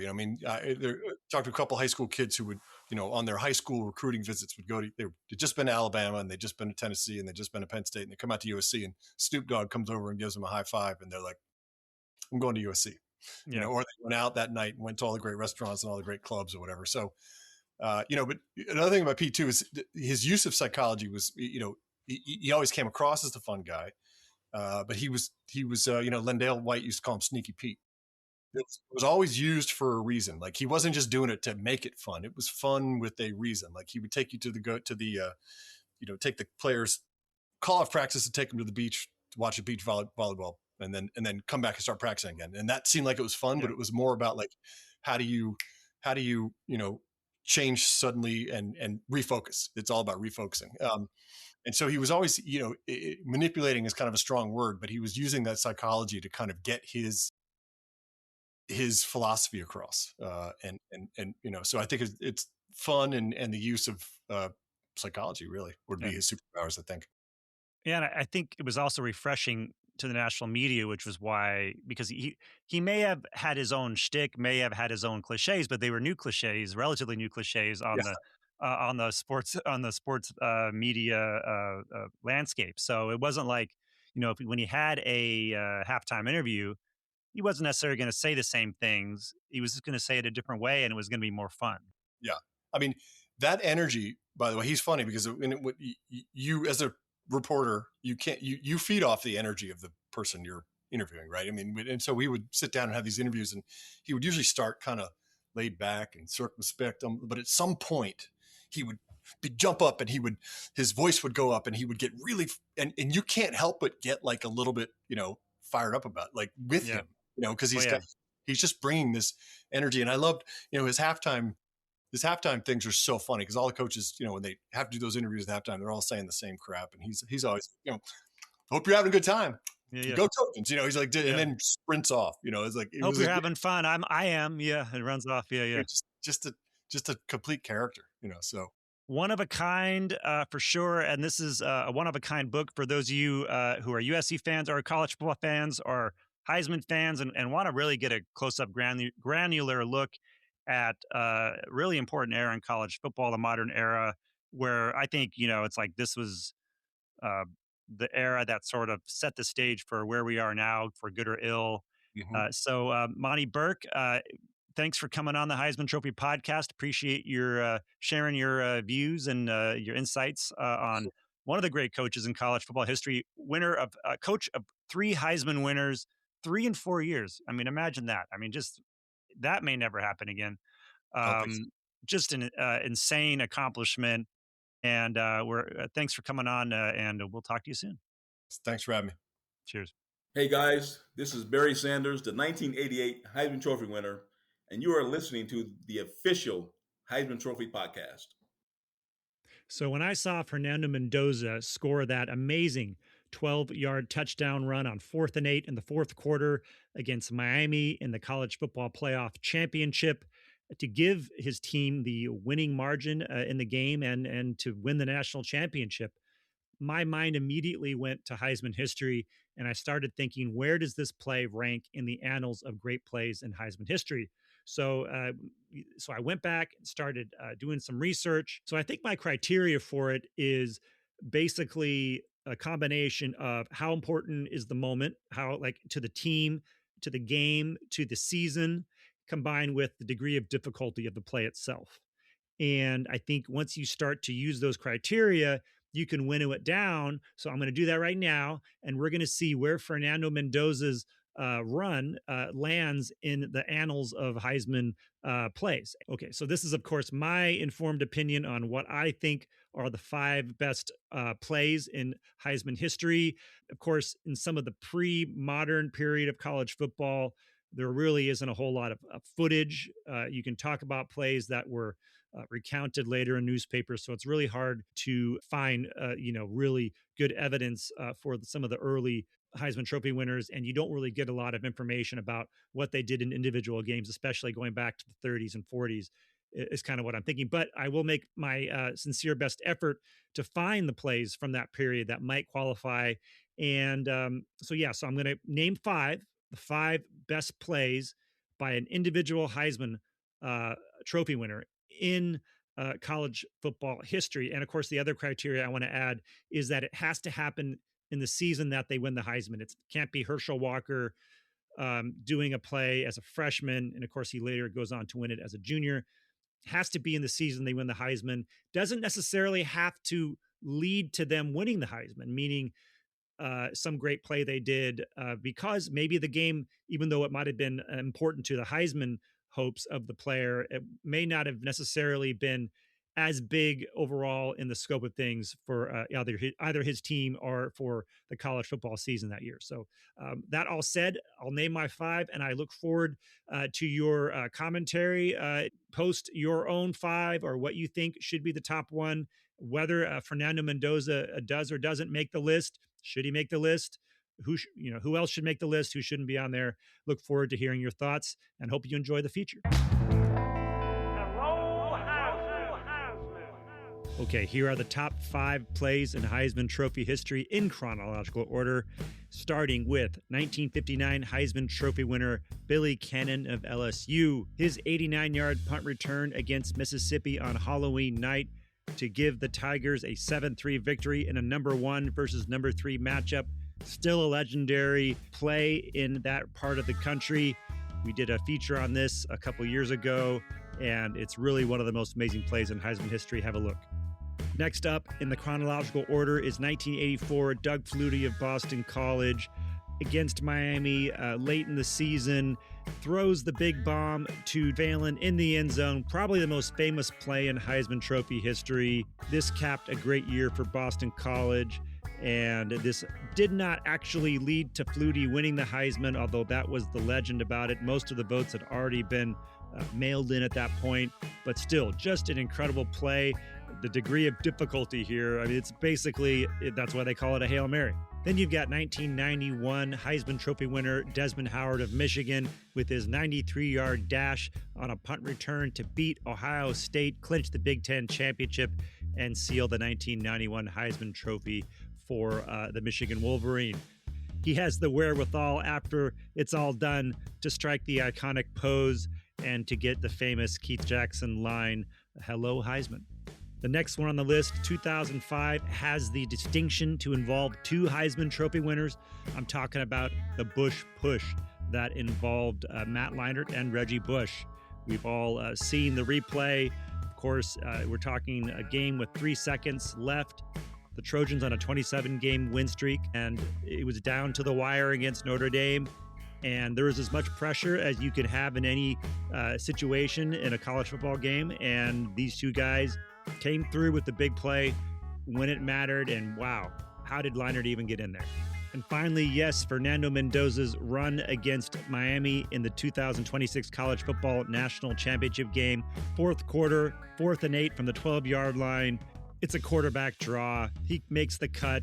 He gets crushed short of the goal line, does this incredible spin, somehow lunges over the goal line, sacrifices his body, gets hit again. Just a stupendous play for our latest Heisman Trophy winner, deserving of being in the top 5 plays in Heisman Trophy history. Was it the best play in Heisman history? I'll let you decide that one. There are 3 more plays that I think are worthy of mention. First, there's Eric Crouch's 95-yard touchdown run versus Missouri in 2001. That Nebraska team went on to play in the BCS national title game. Then there's Terry Baker of Oregon State with his 99-yard touchdown run in the 1962 Liberty Bowl. The run provided the margin of victory in a 6-0 victory over Villanova. Really remarkable run. Still tied for the longest run from scrimmage in NCAA history. And then finally, the play that I think is one of the most interesting plays in Heisman Trophy history. Barry Sanders of Oklahoma State, 1988, first play of the season, returns the kickoff 100 yards. It's a very exciting play, but the significance of it was that he had done the exact same thing the previous year. He led off the 1987 season with a kickoff return touchdown, did the same thing in 1988. That's never happened in college football history. The call for this kickoff return, of course, is the basis for the Heisman Trophy podcast theme song. Have a listen the next time and you'll hear the Oklahoma State announcer call the play. And he actually mentions at the end, he did it just like last year. So those are my top 5 plays in Heisman Trophy history. I didn't put them in any order. Those are in chronological order.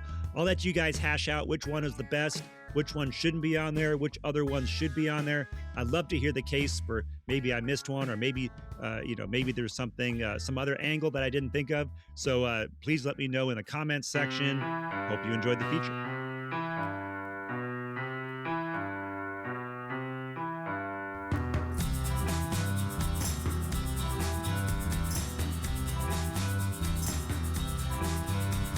Well, I hope you enjoyed this episode, our inaugural off-season episode.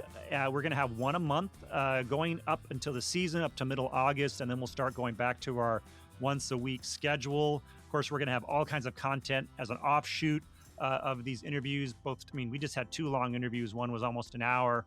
One was over 40 minutes. Very long stuff, long-form interviews. I hope you guys enjoy them. This is something we're exploring more of in the off-season here at the Heisman Trophy podcast. Of course, it's hard to really get an hour with a player during the season. These are very busy guys. They got stuff they got to do. So the off-season gives us the freedom to explore a lot of different topics and talk a lot about a lot of different things that aren't necessarily confined to the rigors of the college football season and the timetable that involves. So, I hope you enjoyed this week's episode. Please, if you enjoyed the show, please tell a friend, tell a family member, give us a subscribe, a like, a review. Go to our YouTube channel, subscribe there. Go to our TikTok channel, subscribe there. Go to on our Instagram, Twitter, and please, college football is a great sport. And the Heisman Trophy is an integral part of that tradition.